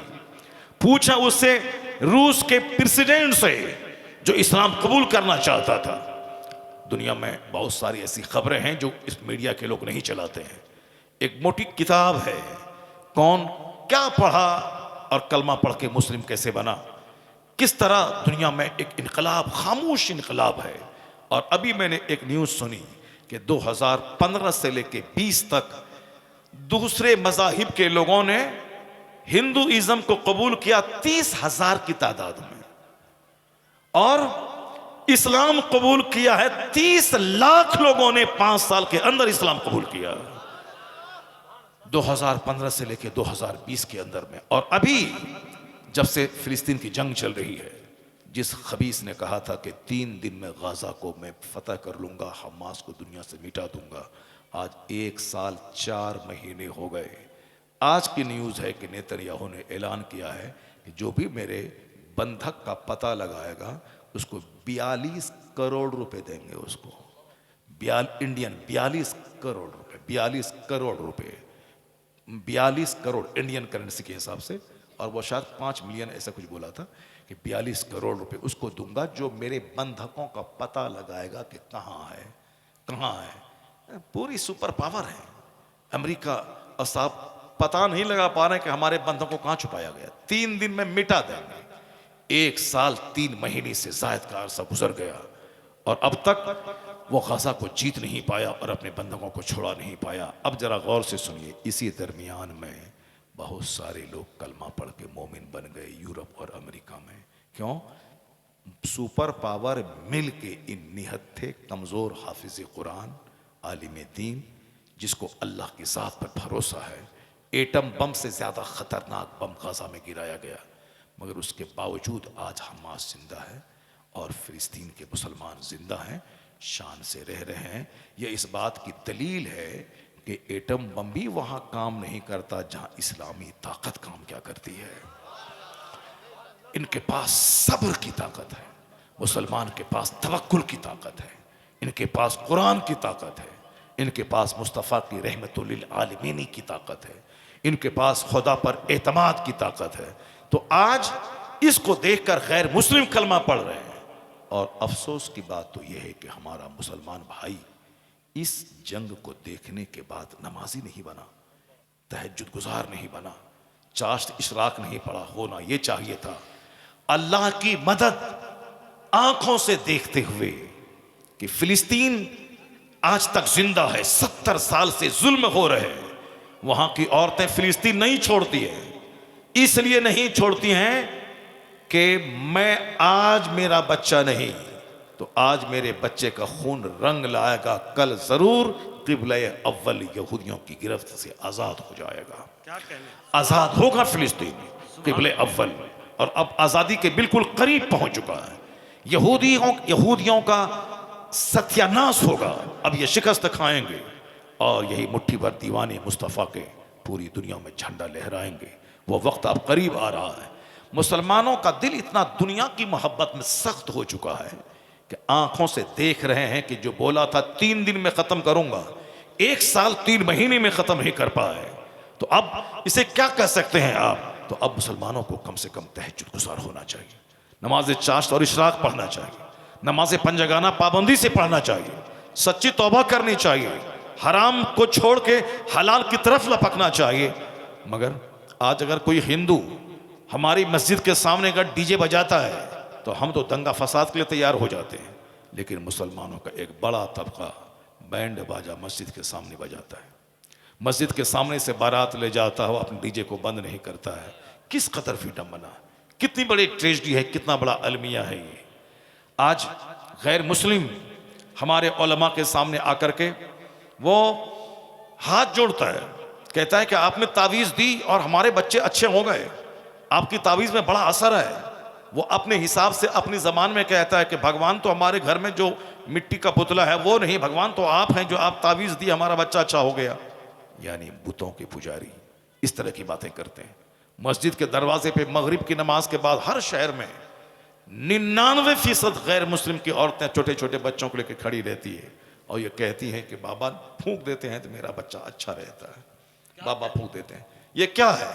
ये इस्लाम की हक्कानियत है कि नमाजी मस्जिद से निकले और आप फूंक दें तो बच्चे अच्छे हो जाएं। तो वह लोग तो हमारे आलिमों और अइम्मा का एहतराम करते हैं और हमारे बच्चे जलसे से भाग जाते हैं। क्यों भाग जाते हैं? कि तकरीर कौन सुनेगा, नमाज कौन इस ज़माने में पढ़ेगा, कौन इस ज़माने में इस्लामी लिबास पहन करके जन्नती बनेगा, जो होगा देखा जाएगा। ये मौलाना साहब इस ज़माने में कहते हैं, इस ज़माने में हाथ में मोबाइल, फटा हुआ पैंट, वो जीन्स, साहब दाढ़ी मोछ मुंड कर, जोकरों की तरह बाल रख कर, गले में सिकरी, हाथ में धागा, आप सोने की 4 अंगूठी पहन के मौज मस्ती, रिलैक्स, इंजॉय करना। इस ज़माने में दुनिया कहाँ से कहाँ पहुँच गई, ये मौलाना साहब कहाँ ले जाना चाहते हैं। हमारे बच्चे सबक हासिल करें कि कुफ़ार व मुशरिकीन मेरे उलमा का एहतराम करते हैं, उनका अदब करते हैं, उनका पाँव छूते हैं। और आप अपने ही इमाम के पीछे मस्जिद से बाहर निकल के 2 घंटा चाय की दुकान पर बैठकर इमाम साहब के निकालने की प्लानिंग बनाते आओ, इमाम साहब को निकालने की प्लानिंग बनाते हैं। अगर आप इमाम साहब को निकालने की प्लानिंग बनाया तो कोई एक इमाम नहीं मिलेगा दुनिया में। अगर आपने इमाम की कदर नहीं की और इमाम को 50,000 25,000 पे तनख्वाह नहीं दिया तो कोई बच्चा मदरसे में नहीं पढ़ेगा। और मैं कहीं पैगाम दिया था आज से 10 साल पहले कि एक मदरसे को खूबसूरत होना चाहिए, मस्जिद के इमाम की तनख्वाह 25,000 होनी चाहिए, ताकि जब एक बाप अपने बच्चे के बारे में प्लान बनाए कि मैं कहाँ पढ़ाऊँ, इंजीनियरिंग कॉलेज में पढ़ाऊँ या मदरसे में पढ़ा के आलिम बनाऊँ, तो वो बोले कि मेरा बेटा इंजीनियर बनेगा, तो वह कॉलेज फैक्ट्री में मुलाजमत करेगा, तो वो दाढ़ी मोच मुड़ के नमाजें छोड़ के 50,000 25,000 महीना कमाएगा। और आजकल तो इंजीनियर थोक हैं, 10,000 रुपये महीने में इंजीनियर मिल जाते हैं, तो गली गली इंजीनियर है। अब जो हाई क्लास का इंजीनियर है उसकी तनख्वाह 1 लाख है, बाकी जनरल तो 10,000 20,000 कमाते हैं, 25,000 रुपये महीना कमाते हैं। मैं कहता हूँ कि अब एक बेटा इंजीनियर 25,000 महीना कमाता है, एक आलिम को अगर 25,000 रुपये महीना मस्जिद में मिले तो मालूम है क्या होगा। तो एक बाप सोचेगा कि यहाँ दस्तबोसी है, यहाँ कदम बोसी है, यहाँ नमाज की पाबंदी है, यहाँ जुमा के दिन जब एक इमाम अमामा बांधकर हाथ में असा लेके मेंबर पे खड़ा होता है, ऐसा लगता है जैसे कोई कमांडर इन चीफ अपनी फौज को ललकार रहा हो, जैसे कोई बादशाह अपनी रियाया को खिताब कर रहा हो। दस्तबोसी, कदम बोसी, मेहमान की तरह रोजाना खाना, 25,000 रुपये नजराना। मैं यकीन के साथ कहता हूँ कि एक बाप ये राहत, ये इज्जत देखकर अपने बेटे को इंजीनियर छोड़कर अपने बेटे को आलिम बनाना पसंद करेगा, क्योंकि यहाँ दुनिया भी है और आखिरत भी है, और यहाँ सिर्फ दुनिया के चंद सिक्के हैं और अगर इमाम साहब को जलील किया गया, उनको समाज में एक हाशिए पे खड़ा कर दिया गया, तो कोई भी गैरतमंद अपने बेटे को आलिम नहीं बनाएगा। इनकी इस हालत को देखकर तो आने वाले वक्त में कोई नमाज पढ़ाने वाला नहीं मिलेगा। बस मैं अपनी गुफ्तगू को आगे बढ़ाऊं। अक्लमंद वो है जो जमीन आसमान की पैदाइश पे गौर व फिक्र करता है, जो सोचता है। अल्लज़ीना, अल्लाह की परिभाषा ये है, अल्लाह ने अक्लमंदों की परिभाषा जो की है वो ये है, अल्लज़ीना यज़कुरून अल्लाह क़ियामन व क़ुऊदन व अला जुनूबिहिम। अक्लमंद वह लोग हैं जो उठते बैठते लेटे अल्लाह का जिक्र करते हैं। सुभान अल्लाह, जरा जोर से बोले सुभान अल्लाह, ये अल्लाह का जिक्र है। जरा जोर से बोले अल्हम्दुलिल्लाह, जरा जोर से बोले सुभान अल्लाह। तो अल्लाह का जिक्र करने वाले अक्लमंद हैं। अल्लज़ीना यज़कुरून अल्लाह क़ियामन व क़ुऊदन व अला जुनूबिहिम, those who remember Allah sitting, sleeping, reclining. वह जो सोते हुए, लेटे हुए, खड़े, झुकते हुए अल्लाह को याद करते हैं, वो अक्लमंद हैं। वयतफ़क्करून फ़ी ख़ल्क़िस समावाति वल अर्द, and they consider in the creation of the heavens and the earth. अक्लमंद वह लोग हैं जो जमीन और आसमान की संरचना पे, इसके स्ट्रक्चर पे, इसकी पैदाइश पे गौर व फिक्र करते हैं, वो अक्लमंद हैं। अल्लाह ने अक्लमंद किसे कहा? जो गौर व फिक्र करते हैं, जो इस दुनिया से ज्यादा आखिरत के बारे में सोचते हैं। अक्लमंद जो हयात और मौत के फलसफे पे गौर करते हैं। अक्लमंद जो मकसद हयात पे गौर करते हैं। अक्लमंद जो दरख्तों और जंगलों को देखकर सबक हासिल करते हैं। ये बताएं अक्लमंद कितने हैं दुनिया में? हमारे नज़दीक पैसा वाला, हमारे नज़दीक मकान वाला अक्लमंद है, हमारे नज़दीक फॉर्च्यूनर चलाने वाला अक्लमंद है। जबकि 10-10 करोड़ की जागवार कंपनी की कारें, आज हम अगर गैर मुहज़्ज़ब ज़बान में कहें, बहुत सारे ऐसे गधे हैं जो 10 करोड़ की जागवार कंपनी की कार पे चलते हैं। जिसको ना बोलना आता है, जिसको ना लिखना आता है, ना जिसको समझना आता है, बस शराब के नशे में धुत 2-4-10 का मर्डर किया, बाहुबली बन गए, लोगों ने डर से उनको वोट दे दिया और MP बन के पार्लियामेंट पहुंच गए। अब वहां से निकले साहब 10-10 करोड़ की कार पे चल रहे हैं। अब जिसको बोलना तक नहीं आता, जिसको डिसिप्लिन नहीं आती, बस 2-4-10-20 का मर्डर किया, बाहुबली हो गया। अब लोगों ने डर के मारे वोट दिया, असेंबली और पार्लियामेंट पहुंच गए। अब अरबों में खेल रहे, क्या कहेंगे उसे आप? जिसे एक जुमला लिखना नहीं आता, एक जुमला बोलना नहीं आता हो, तो फॉर्च्यूनर इस बात की दलील नहीं कि वो अक्लमंद है। 1 करोड़ का बंगला ये दलील नहीं कि वो अक्लमंद है। साहब 1000 एकड़ जमीन इस बात की दलील नहीं कि वो अक्लमंद है। अक्लमंद है कौन? वमन यूतल हिकमत फकद ऊतिया खैरन कसीरा। कुरान कहता, अल्लाह कहता, हमारा पैदा करने वाला खालिक कहता है, जिसे हिकमत, इल्म हिकमत की नेमत मिली, समझ लो उसे सबसे बड़ी दौलत मिल गई। नारे तकबीर, नारे रिसालत, खलीफा हुजूर ताजुश्शरिया मसलके आला हजरत, नारे तकबीर, नारे रिसालत। जहां इल्म की रोशनी है, जहां तकवा है, वही दौलत है।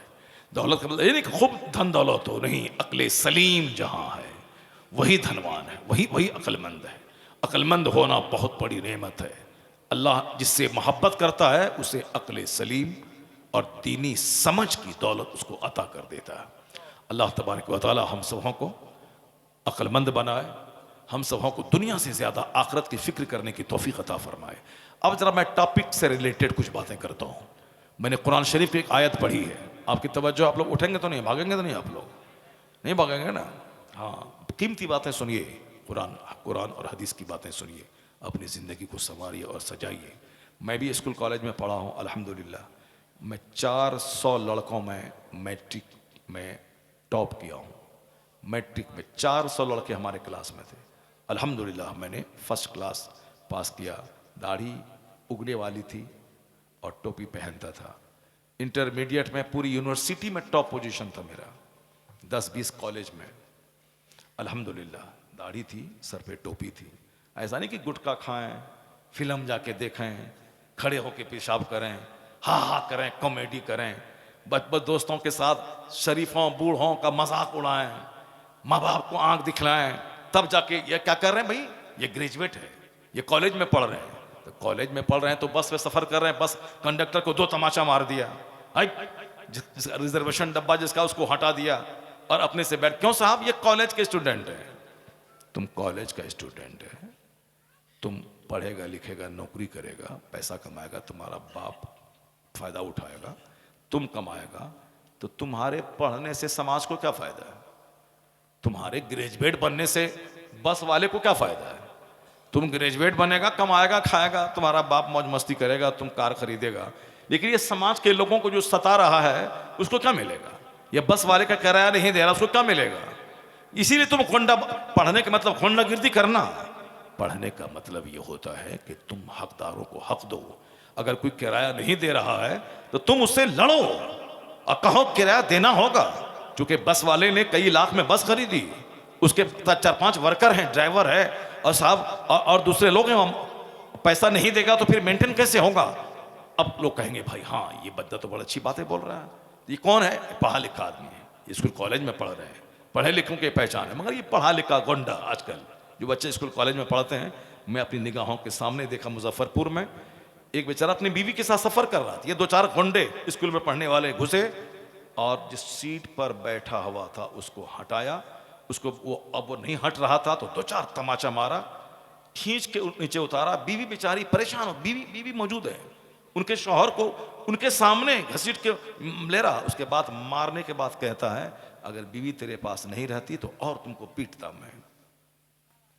रिजर्वेशन है उसका। ये कौन लोग हैं, एग्जाम देने जा रहे हैं, कंपटीशन का एग्जाम देने जा रहे हैं।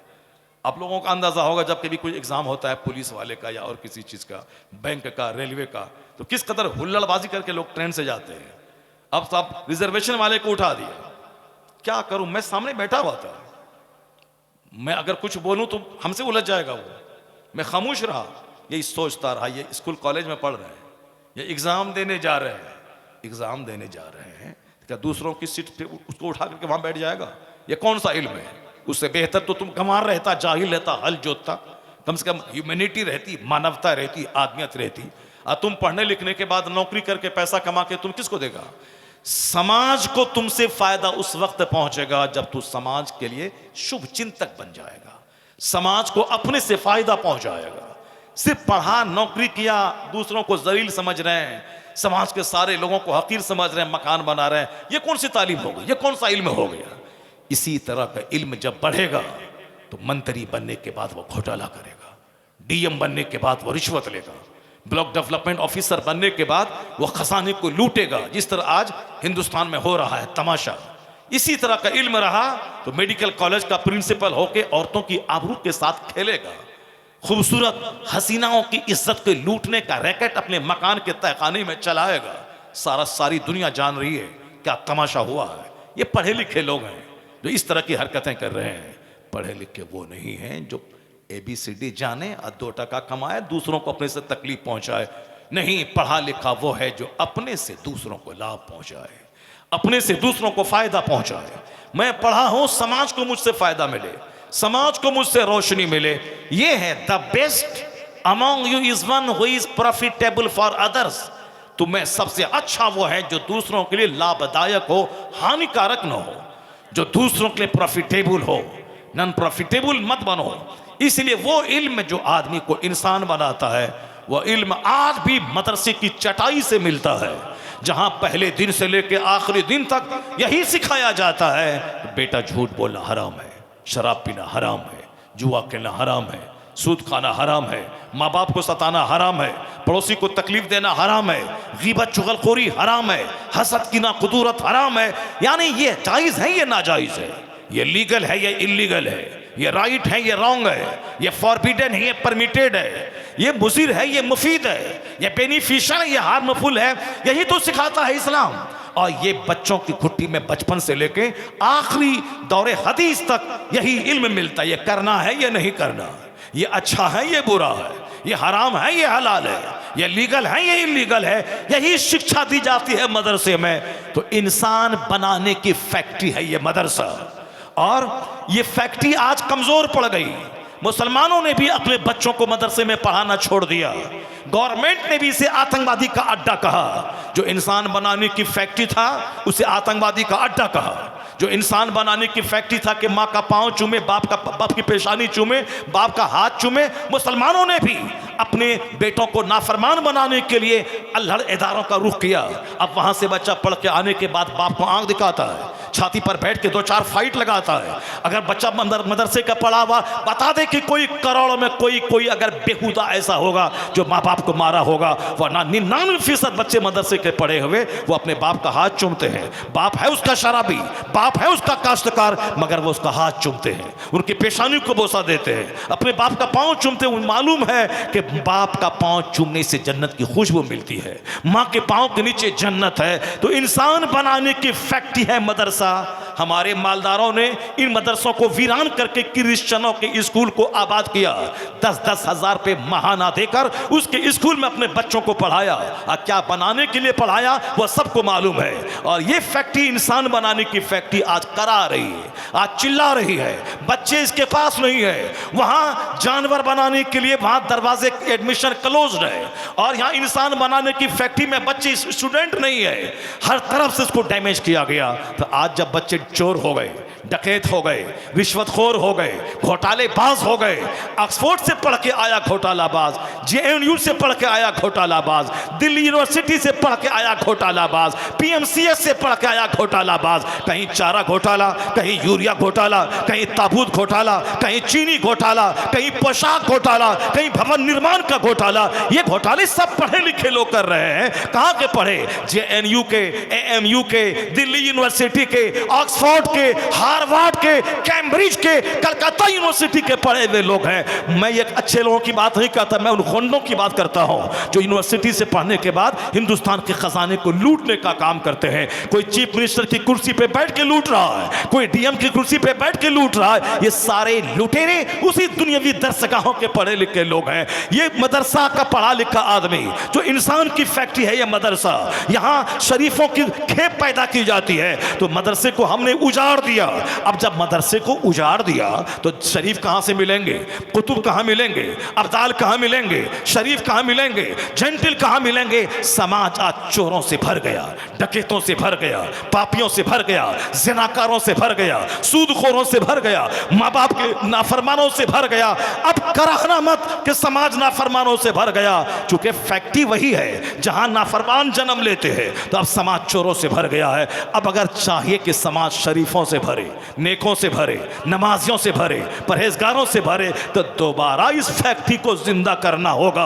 और जिस दिन फैक्ट्री जिंदा हुई, अब प्रोडक्शन ज्यादा होने लगा, जब पैदावार ज्यादा होगी तो चोरों की तादाद घटेगी, शरीफों की तादाद में इजाफा होता चला जाएगा। नारे तकबीर, नारे रिसालत, मसलके आला हजरत, मजहबे इस्लाम, जलसे दस्तार बंदी, नारे तकबीर, नारे रिसालत। बस मदरसे को आतंकवादी का अड्डा कह दिया। कभी मदरसे में आके देखा, कभी चटाई पर बैठ के जायजा लिया कि क्या पढ़ाया जाता है? हमारे यहाँ फारसी की पहली से लेके बुखारी शरीफ तक जो भी किताबें चलती हैं उसमें यही बात पढ़ाई जाती है, यही इल्म सिखाया जाता है कि बेटा शरीफ बनना, नेक बनना, इंसान बनना, जन्नती बनना, नेक बनना, दूसरों को नेक बनाना, अच्छा बनना, दूसरों को अच्छा बनाना, खुद बुराई से बचना, समाज को बुराई से बचाना, यही तो इसकी जिम्मेदारी होती है। ऐसा नहीं कि मौलाना जो बना तो वह भूखे मर गया, जो मदरसे में पढ़ा हुआ दाने दाने को तरस गया। मेरे साथ जितने बच्चे मेरे गांव के पढ़ रहे थे, अक्सर कुछ बच्चे उसमें वो हैं जो रेड़ी चलाते हैं, ठेला चलाते हैं। बहुत सारे बच्चे वो लोग हैं जो किसी लायक नहीं रहे, स्कूल कॉलेज में रुक गया। मगर मैंने मदरसे की चटाई से आखिर तक चिपका रहा। यहीं पढ़ने के बाद वहाँ से इंटरमीडिएट किया, ग्रेजुएशन किया, पोस्ट ग्रेजुएशन किया, यानी फर्स्ट से लेकर लास्ट तक सारी डिग्री मैंने कॉलेज की हासिल की मदरसे से रहने के बाद। और मैं मौलवी हूँ आज, मगर अल्हम्दुलिल्लाह मेरी बात ठीक है, चलो सारे लोग तो इस तरह से नहीं कर पाते हैं, लेकिन हमारा एक मामूली मौलवी भाई जो मेरे गांव का था, वो भी पुख्ते का घर बना लिया, वो भी बाइक पे चल रहा है, इज्जत की जिंदगी गुजार रहा है। और जिसने मौलवी का मजाक उड़ा के अपने बेटों को स्कूल में भेजा, उनका बच्चा नोएडा सेक्टर 16 में रेडी चला रहा है। आलिमों की तौहीन जो करेगा कि मदरसा में पढ़ने से क्या मिलेगा, उसकी नस्ल में एक अच्छा आलिम कभी पैदा नहीं होगा। और आप जान लें कि अल्लाह जब सांप, छुछंदर, बंदर, शराबी, पापी सबको रोजी देता है, जो अल्लाह के दीन का काम करेगा क्या अल्लाह उसको भूखा रखेगा? नहीं रखेगा। वमन यतवक्कल अलल्लाहि फहुव हस्बुह, जो अल्लाह पे भरोसा करता है अल्लाह उसके लिए काफी हो जाता है। और अल्लाह वहां से रोजी देता है जहां से बंदा सोच नहीं सकता है। जो अल्लाह के दीन का काम करता है। सरकार दो जहां सल्लल्लाहु अलैहि वसल्लम ने वादिये मिना में तकरीर करते हुए कहा था, आखिरी हज के मौके पर आका ने कहा था, जो अपने पीछे दुनिया का गम लगा लेता है अल्लाह उसकी निगाहों के सामने गरीबी के दरवाजे खोल देता है। वह कमाता जाता है, भूखा होता चला जाता है, और करोड़ है तो अरब, अरब है तो खरब, खरब है तो संक, संक है तो महासंक, इसी में वो लगा रहता है। एक दुकान, दो दुकान, चार दुकान, 5 दुकान, 10 दुकान, ये मॉल, वो मैरिज हॉल। इसी भाग दौड़ में मौत आती है, बुरी मौत, मर के दुनिया से चला जाता है। सारे मॉल, सारी दुकानें रह गई। ये सब अपनी निगाहों के सामने से आप देख रहे हैं। हुजूर ने क्या फरमाया? जो अपने पीछे सिर्फ दुनिया का गम लगा लेता है अल्लाह ताला उसकी निगाहों के सामने गरीबी के दरवाजे खोल देता है, मुफलिसी के दरवाजे खोल देता है। प्यास लगी, एक गिलास पानी कोई पी लिया तो प्यास बुझ गई, और किसी को प्यास लगी, एक बाल्टी पानी पिया, प्यास नहीं बुझी। इसका मतलब है कि ये प्यास अजाब है। ये बाल्टी पानी पी गया, प्यास नहीं बुझी, और करता पेट फट गया। और यहां एक गिलास पिया, आसूदगी हो गई, प्यास बुझ गई। ये एक गिलास पानी जो आदमी की प्यास बुझा दे, वह 1 टन पानी से बेहतर है जो प्यास ना बुझा सके। थोड़ी सी कमाई जो आदमी को सेटिस्फाइड कर दे, जो आदमी को इत्मीनान क़ल्ब दे दे, जो आदमी को सब्र और कनात दे दे, ये थोड़ी सी कमाई उस खरबों से बेहतर है जो खरब कमाने के बाद आदमी को लालची और हरीस बना दे कि कमाता जाए, उसकी भूख बढ़ती चली जाए। इसलिए हुजूर ने कहा था, जो अपने पीछे दुनिया का गम लगा लेता है अल्लाह उसकी निगाहों के सामने मुफलिसी के दरवाजे खोल देता है, और जो अपने पीछे दीन का गम लगा लेता है अल्लाह तबारक व तआला उसकी रोजी का कफील और जिम्मेदार हो जाता है। अल्लाह ताला वहां से रोजी देता है जहां से बंदा सोच नहीं सकता। दीन का गम लगा, जन्नत का गम लगा ले, आखिरत का गम लगा ले, नमाज पंजगाना का गम लगा ले, अपने पीछे दीन का गम लगा ले। देखें अल्लाह ताला किस तरह गैब से मदद करता है। आज बहुत सारे लोगों को घमंड था कि मैं मंत्री हूं, मैं ही हवाई जहाज पे सफर करता हूं। दीन की बातें बोलने वालों को अल्लाह ने वो इस दौरे जदीद में सहूलियात बख्शी। एक मंत्री क्या उतने फ्लाइट से चलता होगा जितना दिन की खिदमत करने वाला, हदीस कुरान की बात करने वाला वो उस फ्लाइट से चलता है। इसलिए इरादा नेक हो, अल्लाह का डर दिल में हो, तो फिर दुनिया में भी अल्लाह इज्जतें देता है, मरने के बाद अल्लाह जन्नत देता है।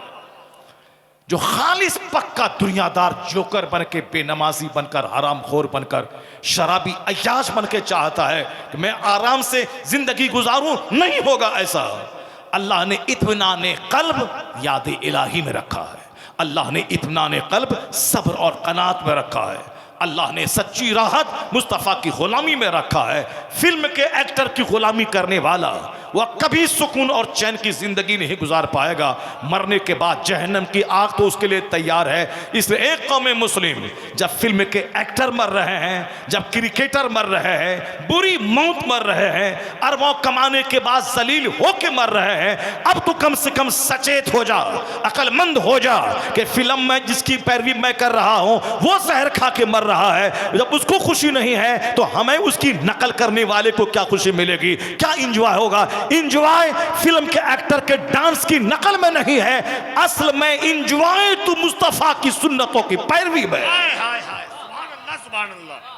अगर चाहता है कि बीवी फर्मा बरदार रहे, अगर चाहता है कि बच्चे वफादार रहें, अगर चाहता है कि मुसीबतों पे सब्र का जज्बा मिले, अगर चाहता है कि गरीबी में भी यकीन और एतमाद मजरू नहीं होने पाए, तो मुस्तफ़ा को अपना रहनुमा मान ले, मुस्तफ़ा की पैरवी कर। मिट्टी की दीवार में अल्लाह वो राहत देगा जो बादशाहों के महल में नहीं अता फरमाता है।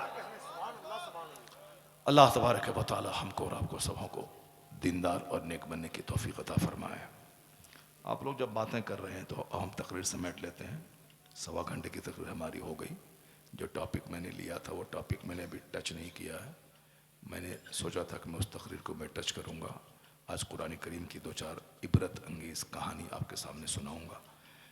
Undoubtedly in these stories are tokens for those who keep sense. इन कुरान पाक की कहानियों में, किस्सों में अक्लमंदों की आँख खुलती है, आदमी का सीना रोशन होता है। चलिए, मैंने जो कुछ भी कहा आपसे इस 1.25 घंटे के अंदर में 1 मिनट भी मैंने आपका बर्बाद नहीं किया। मैंने हर जुमले रोशनी देने वाले जुमले मैंने कहे हैं। अक्लमंदों के लिए इशारा काफ़ी है। दुनिया की भी आखिरत की भी सारी बातें मैंने आपके सामने की है। मेरी माँ बहन बेटियाँ, इतना जान लें कि आप बाजार की रौनक बनने के लिए नहीं पैदा हुई। इतना जान लें कि आप जींस टी शर्ट पहन के समाज को ज़िना की दावत देने के लिए आप नहीं पैदा हुई हैं। आपको अल्लाह ने पैदा किया है। आपके महर की रकम मर्द के जिम्मे दिया है कि महर की रकम मर्द देगा। आपकी रोटी का इंतज़ाम मर्द करेगा। आपके कपड़े का इंतज़ाम मर्द करेगा। मर्द के निकाह में जब आप आती हैं तो क्या कहा जाता है? इतने महर के बदले इलावे नानो नफका के रोटी आपकी शौहर के जिम्मे वाजिब है। आपका कपड़ा शौहर के जिम्मे वाजिब है। महर की रकम अपनी आमदनी के हिसाब से लड़का आपको देगा।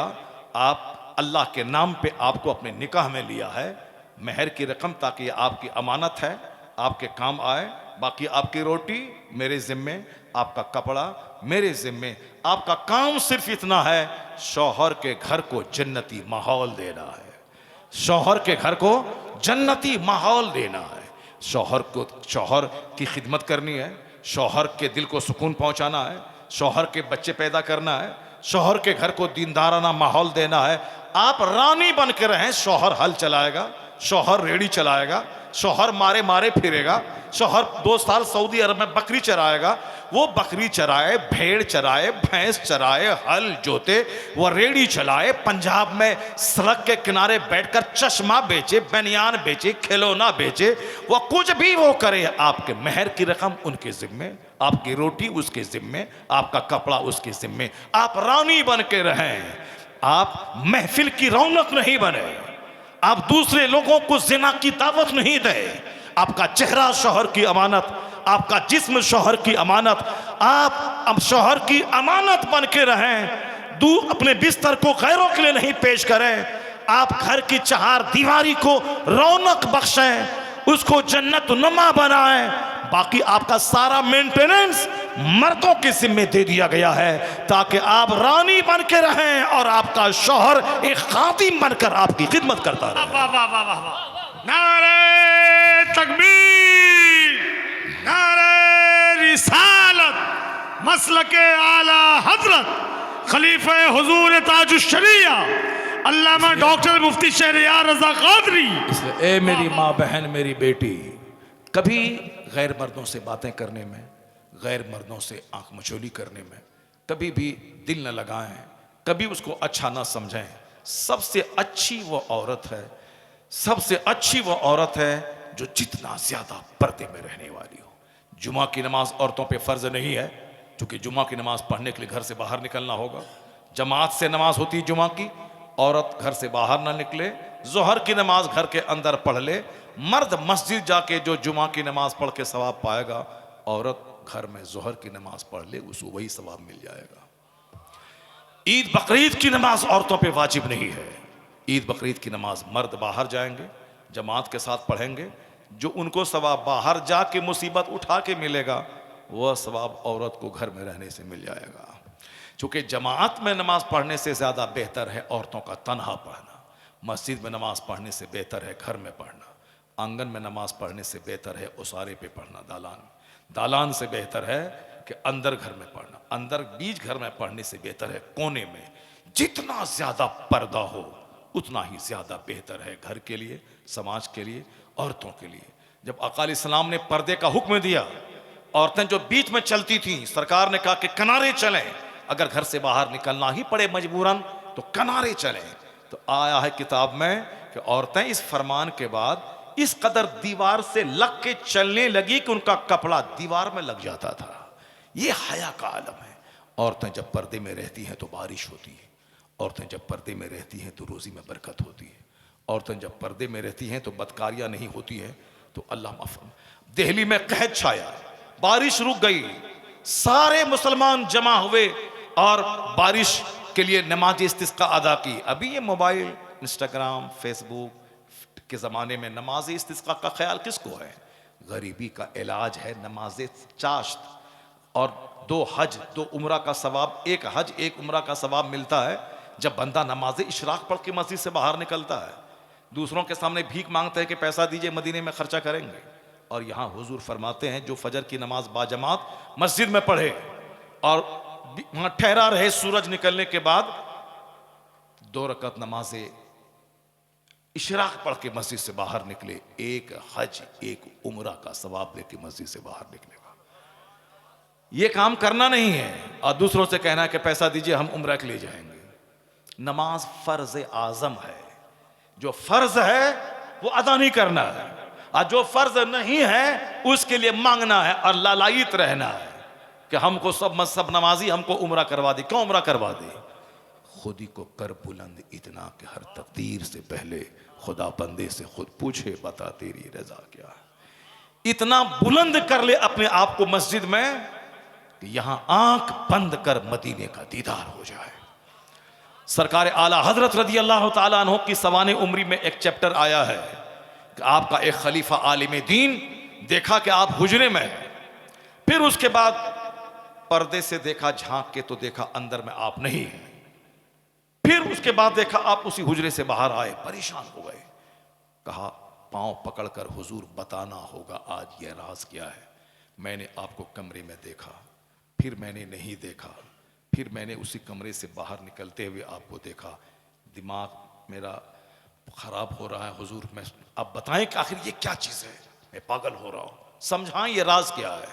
आपने कहा कि बस आम खाइए, पत्ते मत गिनिए। कहा हुजूर वो सब दुरुस्त है, लेकिन बताइए कि ये क्या माजरा है। पाँव नहीं छोड़ूंगा, क्योंकि वो बहुत बड़े आलिम थे, आपके चहीते मुरीद और खलीफा थे। आला हजरत ने उनको कहा अल्हम्दुलिल्लाह, अल्लाह के फजल से इसी कमरे से हर जुमा की रात को मैं यहाँ से मदीने मुनव्वरा जाता हूँ। अल्लाह। आला हजरत कोई मामूली आशिक ने, मामूली आलिम दीन का नाम नहीं है, आशिक रसूल का नाम है, वली कामिल का नाम है, कुतुबुल इरशाद का नाम है, नाइब गौसे आज़म का नाम है, वली कामिल का नाम है। ये शरीर किस्म के लोग ऑल फॉल बकते हैं, रजा खानी तो ये तो वो फला। एक बदतमीज़ है, वो हमको बोलता है कि सड़ा हुआ रजा खानी है, माज़अल्लाह, 1000 बार माज़अल्लाह। वह खुद बदतमीज़ है, धुतकारा हुआ है, रांदे दरगाह है। आला हजरत जैसे आशिक रसूल, नाइब गौसे आज़म, आज भी उनकी किताबों को पढ़ने के बाद दिल रोशन होता है, करोड़ों आदमी का ईमान महफूज होता है। मगर वो बंदा आला हजरत को गाली देता है, उनके खिलाफ बोलता है। आला हजरत फाज़िल बरेलवी रज़ी अल्लाह ताला अन्हु एक सूखा आलिम नहीं थे, नाइब गौसे आज़म थे, कुतुबुल इरशाद थे, शेखुल इस्लाम वल मुस्लिमीन थे। ये कितना बुलंद किया अपने आप को कि अपने हुजरे से मदीना जा रहे हैं, मदीने पाक से वापस आ रहे हैं। आला हजरत का बेटा मुफ्ती आज़म हिंद रज़ी अल्लाह ताला बरेली का ही एक नवाब राहत जान थे। वो उनकी तमन्ना थी कि जो गौसे पाक का इस वक्त दुनिया में नाइब है, मैं उससे मुरीद हूँगा। अब वो सामने बहुत सारे बुजुर्गान दिन का चेहरा था, लेकिन वो चाहते थे और अच्छा मिल जाए, और अच्छा मिल जाए, और अच्छा मिल जाए। इसी तलाश में बरेली के नवाब साहब बगदाद शरीफ चले गए। बगदाद की गलियों में घूमते थे, चूँकि जुस्तजू थी कि गौसे पाक का नाइब मिले, जुस्तजू थी, घूमते रहते थे। एक बार खानकाह में एक बहुत नूरानी चेहरे वाले को देखा, समझ गए कि ज़रूर ये नाइब गौसे आज़म है। दिल उनकी तरफ माइल होने लगा। जब करीब गए तो उनको लगा कि नहीं नहीं, और भी इससे अच्छा मिल जाए। जो मोहब्बत का तूफान जगा था थोड़ा सा सर्द पड़ गया। उसी शौक में बेचैन थे, कोई मिले कि मैं मुरीद हो जाऊं, क्योंकि वो आम आदमी तो थे नहीं, नवाब साहब थे। नवाब साहब थे, आज से 100 साल पहले के, आज से 50 साल पहले के नवाब थे वो, नवाब आदमी। अब चाहते थे कि बड़े से अच्छा मिले। जैसे हम लोग आगे पीछे रहने वाला मौलवी साहब, वो हम लोगों को कुछ नहीं समझता है, वो समझता है कि और अच्छा मिल जाए। लेकिन जो हमारी तकरीर सुना है या फिर हमको कभी देखा है, वो सोचता है काश हजरत से एक बार बात कर लें। अभी आ रहे थे हम गाड़ी से, अभी शमसी से कार पे, बांग्लादेश का एक फ़ोन आया, कहा हुजूर मैं आपको देखना चाहता हूँ। हुजूर मैं आपकी मैंने क्लिप सुनी, मेरे दिल को ठंडक पहुँच गई, मेरा कलेजा ठंडा हो गया। हुजूर अल्लाह आपको लंबी उम्र दे, लंबी उम्र दे, खूब लंबी उम्र दे। खूब दुआ देने लगा। उसके बाद बोला कि हुजूर जरा आपको देखना चाहता हूँ, वीडियो पे आपको देखना चाहता हूँ हुजूर, आपसे मिलना चाहता हूँ, मैं इंडिया आऊँगा तो आपसे मिलूँ। यानी तरह तरह की बातें। ये दूर का आदमी, और जो आसपास में रहता है बोलता है मैं साहब साहब। तो ऐसा होता है। नवाब राहत जान बरेली में पैदा हुए, सामने आला हजरत मुफ्ती आजम हिंद, आला की खबर है, सरकार मुफ्ती आजम हिंद है। कहते थे कि ये बहुत बुजुर्ग हैं, मुफ्ती आजम हिंद बुजुर्ग हैं, मगर कोई इनसे भी बड़ा मिल जाए। इसी तलाश में गए बगदाद, एक बुजुर्ग को देखा, दिल माइल भी हुआ, और फिर अकीदत का तूफान सर्द हो गया। कहा उसी जोश में, फिक्र में गली गली घूमते थे, मगर कुछ रास्ता नहीं मिलता था। उसी जब बेचैनी हद से बढ़ी, रात में ख्वाब में देखा कि सरकार गौसे आजम जाहिर है। सुभान अल्लाह, गौसे आजम का दीदार नसीब हुआ। उनके पीछे आला हजरत, उनके पीछे गौसे आजम। कहा गौसे आजम का दामन थाम के, हुजूर इस वक्त आपका दुनिया में नाइब कौन है? गौसे आजम ने कहा तेरे ही शहर बरेली में तो मेरा नाइब है। कहा हुजूर कौन? तो मुफ्ती आजम की तरफ इशारा करके कहा ये मुस्तफ़ा रजा मेरे। सुभान अल्लाह, सुभान सुभान अल्लाह, सुभान अल्लाह, सुभान अल्लाह। ऐसे ही बरेली में 40 लाख की भीड़ नहीं लगती है। ऐसे ही ताजुल शरिया के जनाजे में करोड़ के करीब लोग नहीं आए थे। और ऐसे ही सारी दुनिया में रजा का चर्चा नहीं हो रहा है कि वादी रजा की कोई हिमाला रजा का, जिस समत देखिए वो इलाका रजा का। ऐसे ही नहीं होता है। अल्लाह रब्बुल इज़्ज़त जिसको चाहता है उसको ज़मीन से उठा के शोहरत के आसमान पे पहुंचा देता है।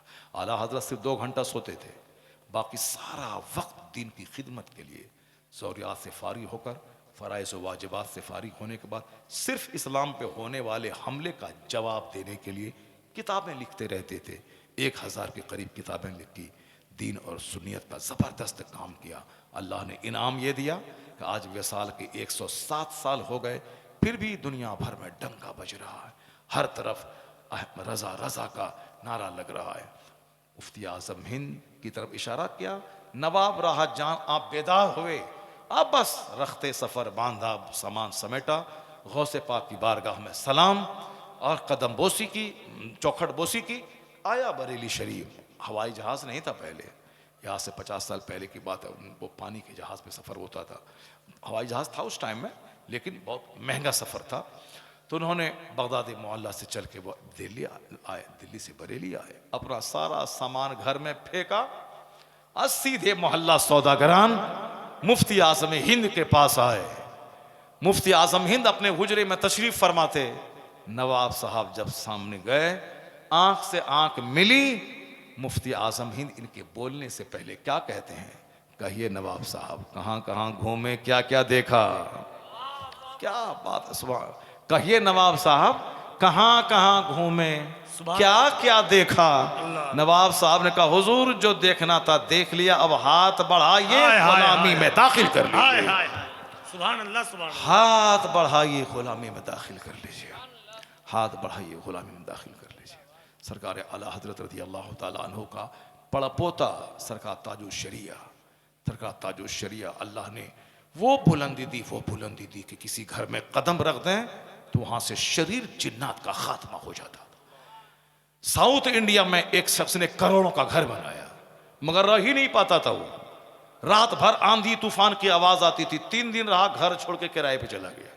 दूसरे को किराए पे रखा, वो भी 3 दिन के बाद भाग गया। रात भर आंधी तूफान की आवाज आती थी, परेशान हो गया। करोड़ों का घर बनाया, रह नहीं सकते हैं, किराए पे जिसको रखते हैं वो भी 3 दिन के बाद भाग जाता है। घर वाला एक बार पता चला कि ताजुल शरिया इस दयार में आने वाले हैं, जलसे वाले से मिल के कहा कि जब शेख आए तो उनके सारा इंतजाम रहने सहने खाने पीने का हम अपने घर में करेंगे। जलसे वाले ने कहा कि ठीक है करो। उन्होंने उसी नए घर में, जिसमें कि वो 3 दिन रह नहीं पाया, किराएदार नहीं रह पाते थे, रात भर आंधी तूफान की आवाज आती थी, बिल्कुल जिन्नात का बसेड़ा था। ताजुल शरिया तशरीफ लाए, नमाज पढ़ी इशा की, फिर आप बहुत देर तक वहाँ रहे, फजर पढ़ी, जलसे में गए, वहाँ से आए। आपने नहीं बरेली का कील को फूका ठोका। आजकल बरेली का कील पंडवा शरीफ में देखते हैं, वो सब दुकान में लोग रखते हैं बरेली की कांटी, और आजकल हर आमिल के पास है, बहुत अच्छी कांटी है, बहुत फ़ायदा उससे होता है, उसको घर के कुटे में डालना चाहिए। वो अब वो अच्छा है, हम ऐसा नहीं कहते कि वो अच्छा नहीं है, लेकिन उससे ज़्यादा अच्छा है कि आदमी रोज़ाना सुबह शाम चारों कुल पढ़ करके अपने हाथ पे दम करके अपने बदन पे मल लिया करे, अपने बच्चों पे फेर दिया करे। ये काठी खोजता है, मगर खुद पढ़ना नहीं चाहता है आदमी, दूसरों के तावीज़ लेता है, और ख़ुद अमल करने के लिए बोलें उसको कि रोज़ाना इतना पढ़ा करो, आयतुल कुर्सी पढ़ा करो, रात में दरवाज़ा बंद करते टाइम में, सुबह खुलते टाइम में। नहीं हजरत तावीज़ दे दिए कोई, जाओ, जब तावीज़ के अल्फाज जब मिट जाएंगे तो फिर तो फ़ायदा ख़त्म हो जाएगा। अपने से मेहनत नहीं करना चाहता कोई। एक आदमी बोला गरीब, मैंने कहा एक वजीफ़ा बताता हूँ 10 मिनट का, तुम मालदार बन जाओगे। कहा कौन वजीफ़ा? कहा फजर की नमाज से पहले उठ के वज़ू करना, सिर्फ 100 बार पढ़ना है, सुबहानल्लाह व बिहम्दिही, सुबहानल्लाहिल अज़ीम व बिहम्दिही, अस्तग़फिरुल्लाह। कितना छोटा है, 1 सेकंड लगा, सुबहानल्लाह व बिहम्दिही, सुबहानल्लाहिल अज़ीम व बिहम्दिही, अस्तग़फिरुल्लाह। फजर की नमाज से पहले रात जब सुबह सादिक तुलू होती 100 बार पढ़ो। कसम खा के कहता हूँ, क्योंकि हदीस में जोरदार ढंग से यकीन दिलाया गया है कि वो चाहे या ना चाहे मालदारी आके रहेगी, वो चाहे या ना चाहे मालदारी आके रहेगी, खाही ना खाही, विलिंगली अनविलिंगली, चाहे या ना चाहे मालदारी आके रहेगी। करोड़ों में कोई नहीं कर पाएगा, ये 10 दिन करेगा, 11 दिन नहीं कर पाएगा। जिसको मैंने बताया कोई नहीं कर पाया। अब बोलता हजरत तावीज़ दे दिए, मैं जाओ हटाओ तावीज़ दे दीजिए। अब सरकार तजुशरिया वहाँ गए, आपने नमाज ईशा पढ़ी, फजर की नमाज पढ़ी, ना कांटी ठोका, ना कोई तावीज़ घर में फ्रेमिंग करके लटकाने के लिए दिया, कुछ नहीं किया। ताजुशरिया अपने मामूलात के मुताबिक आपने वजीफ़ा पढ़ा, नमाज अदा की, जलसे में गए, वहाँ से आए, सफ़र पे रवाना हो गए। 2-3 दिन के बाद घर वाला कहता जरा देखें कुछ असर घर में हुआ है कि नहीं। वो जब घर में आया, रात भर रहा, देखा कोई आवाज़ नहीं, कोई साउंड नहीं। कहा हो सकता है कि आज ना हो कल हो जाए। फिर दूसरे दिन रहा, फिर देखा कोई साउंड, कोई आवाज़ नहीं। कहा हो सकता है आज हो कल ना हो। फिर तीसरे दिन रहा, कोई आवाज़, कोई साउंड नहीं। पूरे शहर में कहा लोगों मेरे शहर की करामत देखो, तावीज़ भी नहीं लिखेगी, कदम पड़ा है, जिन्नात ने घर खाली कर दिया।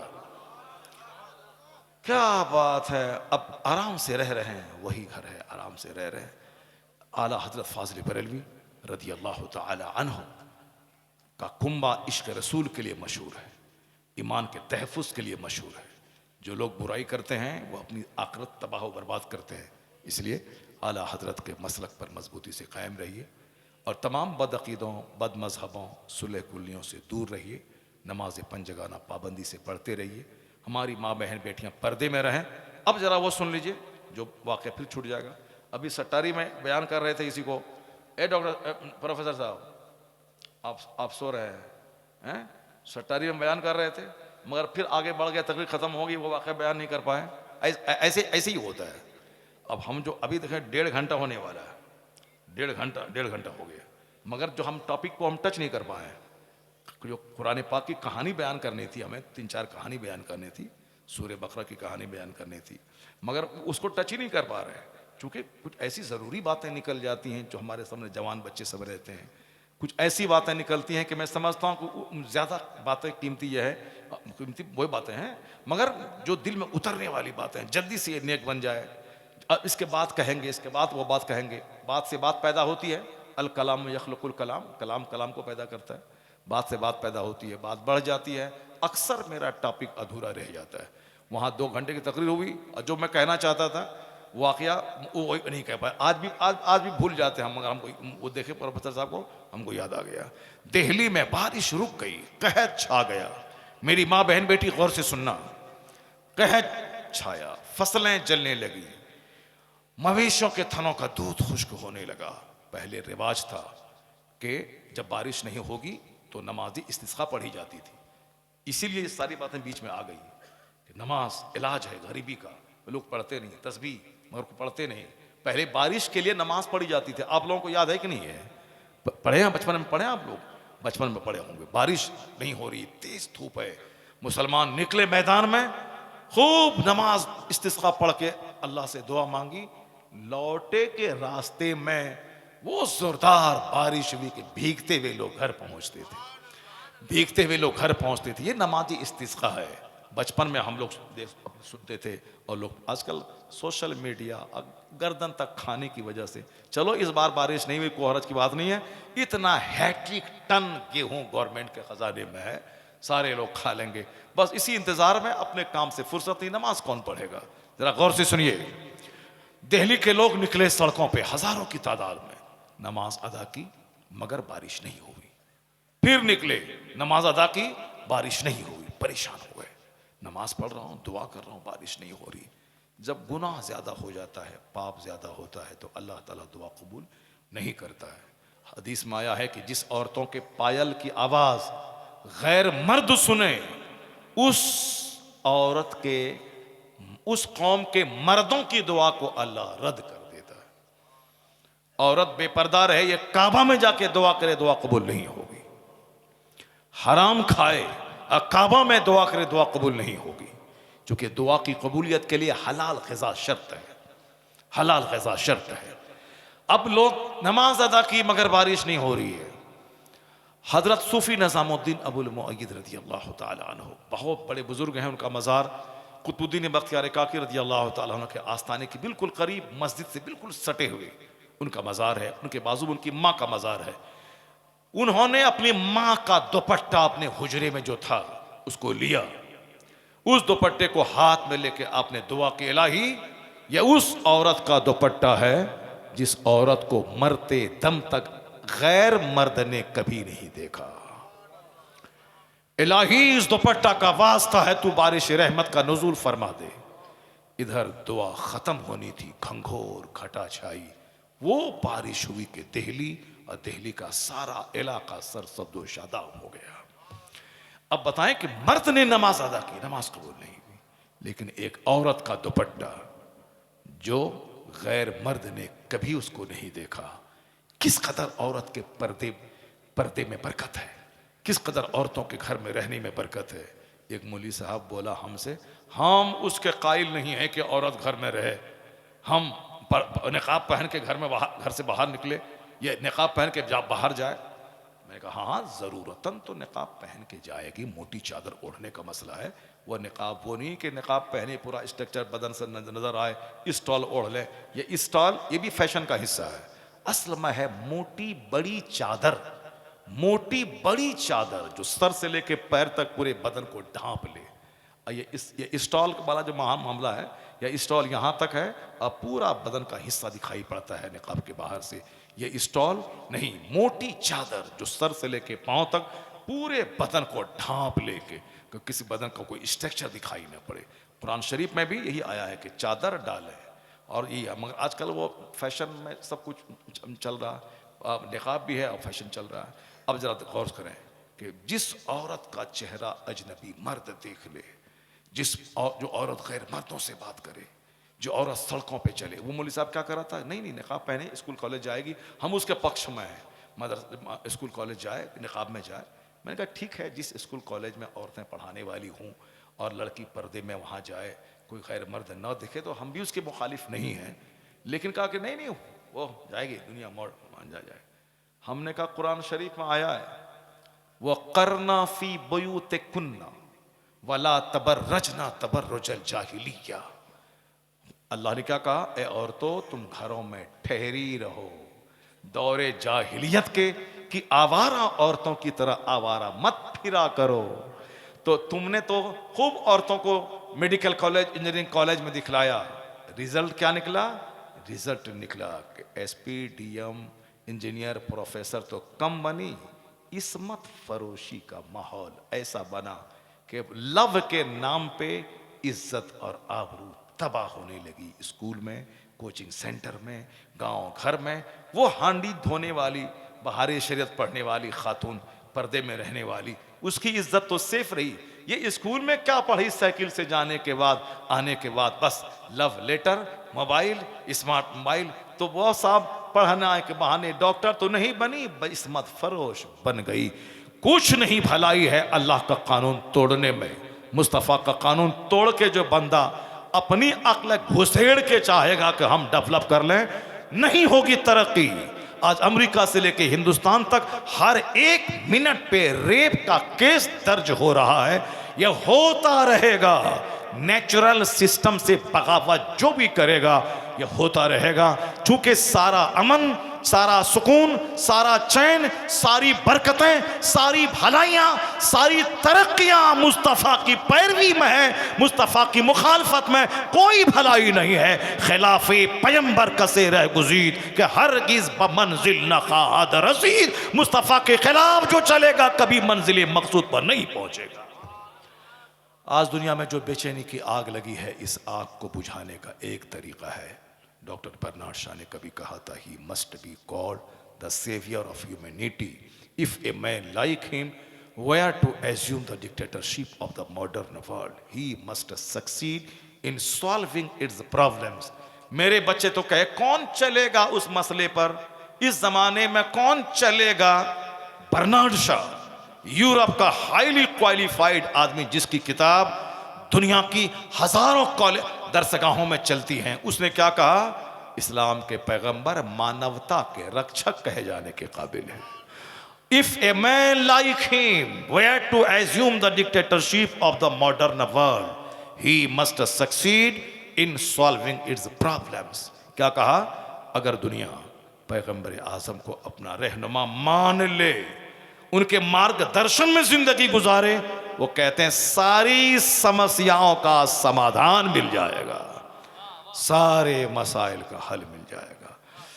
अल्लाह तबारक व तआला हमको और आपको और दुनिया के सारे मुसलमानों को अपने नबी मुहतरम सल्लल्लाहु अलैहि वसल्लम की सच्ची गुलामी की तौफीक अता फरमाए। सरकार दो जहां से सच्ची मोहब्बत की तौफीक अता फरमाए। आका अलैहिस्सलाम के रास्ते पे खुद, बीवी, बाल बच्चे सबको चलने चलाने की तौफीक अता फरमाए। आमीन। वाखिर दाअवाना अनिल हम्दुलिल्लाह।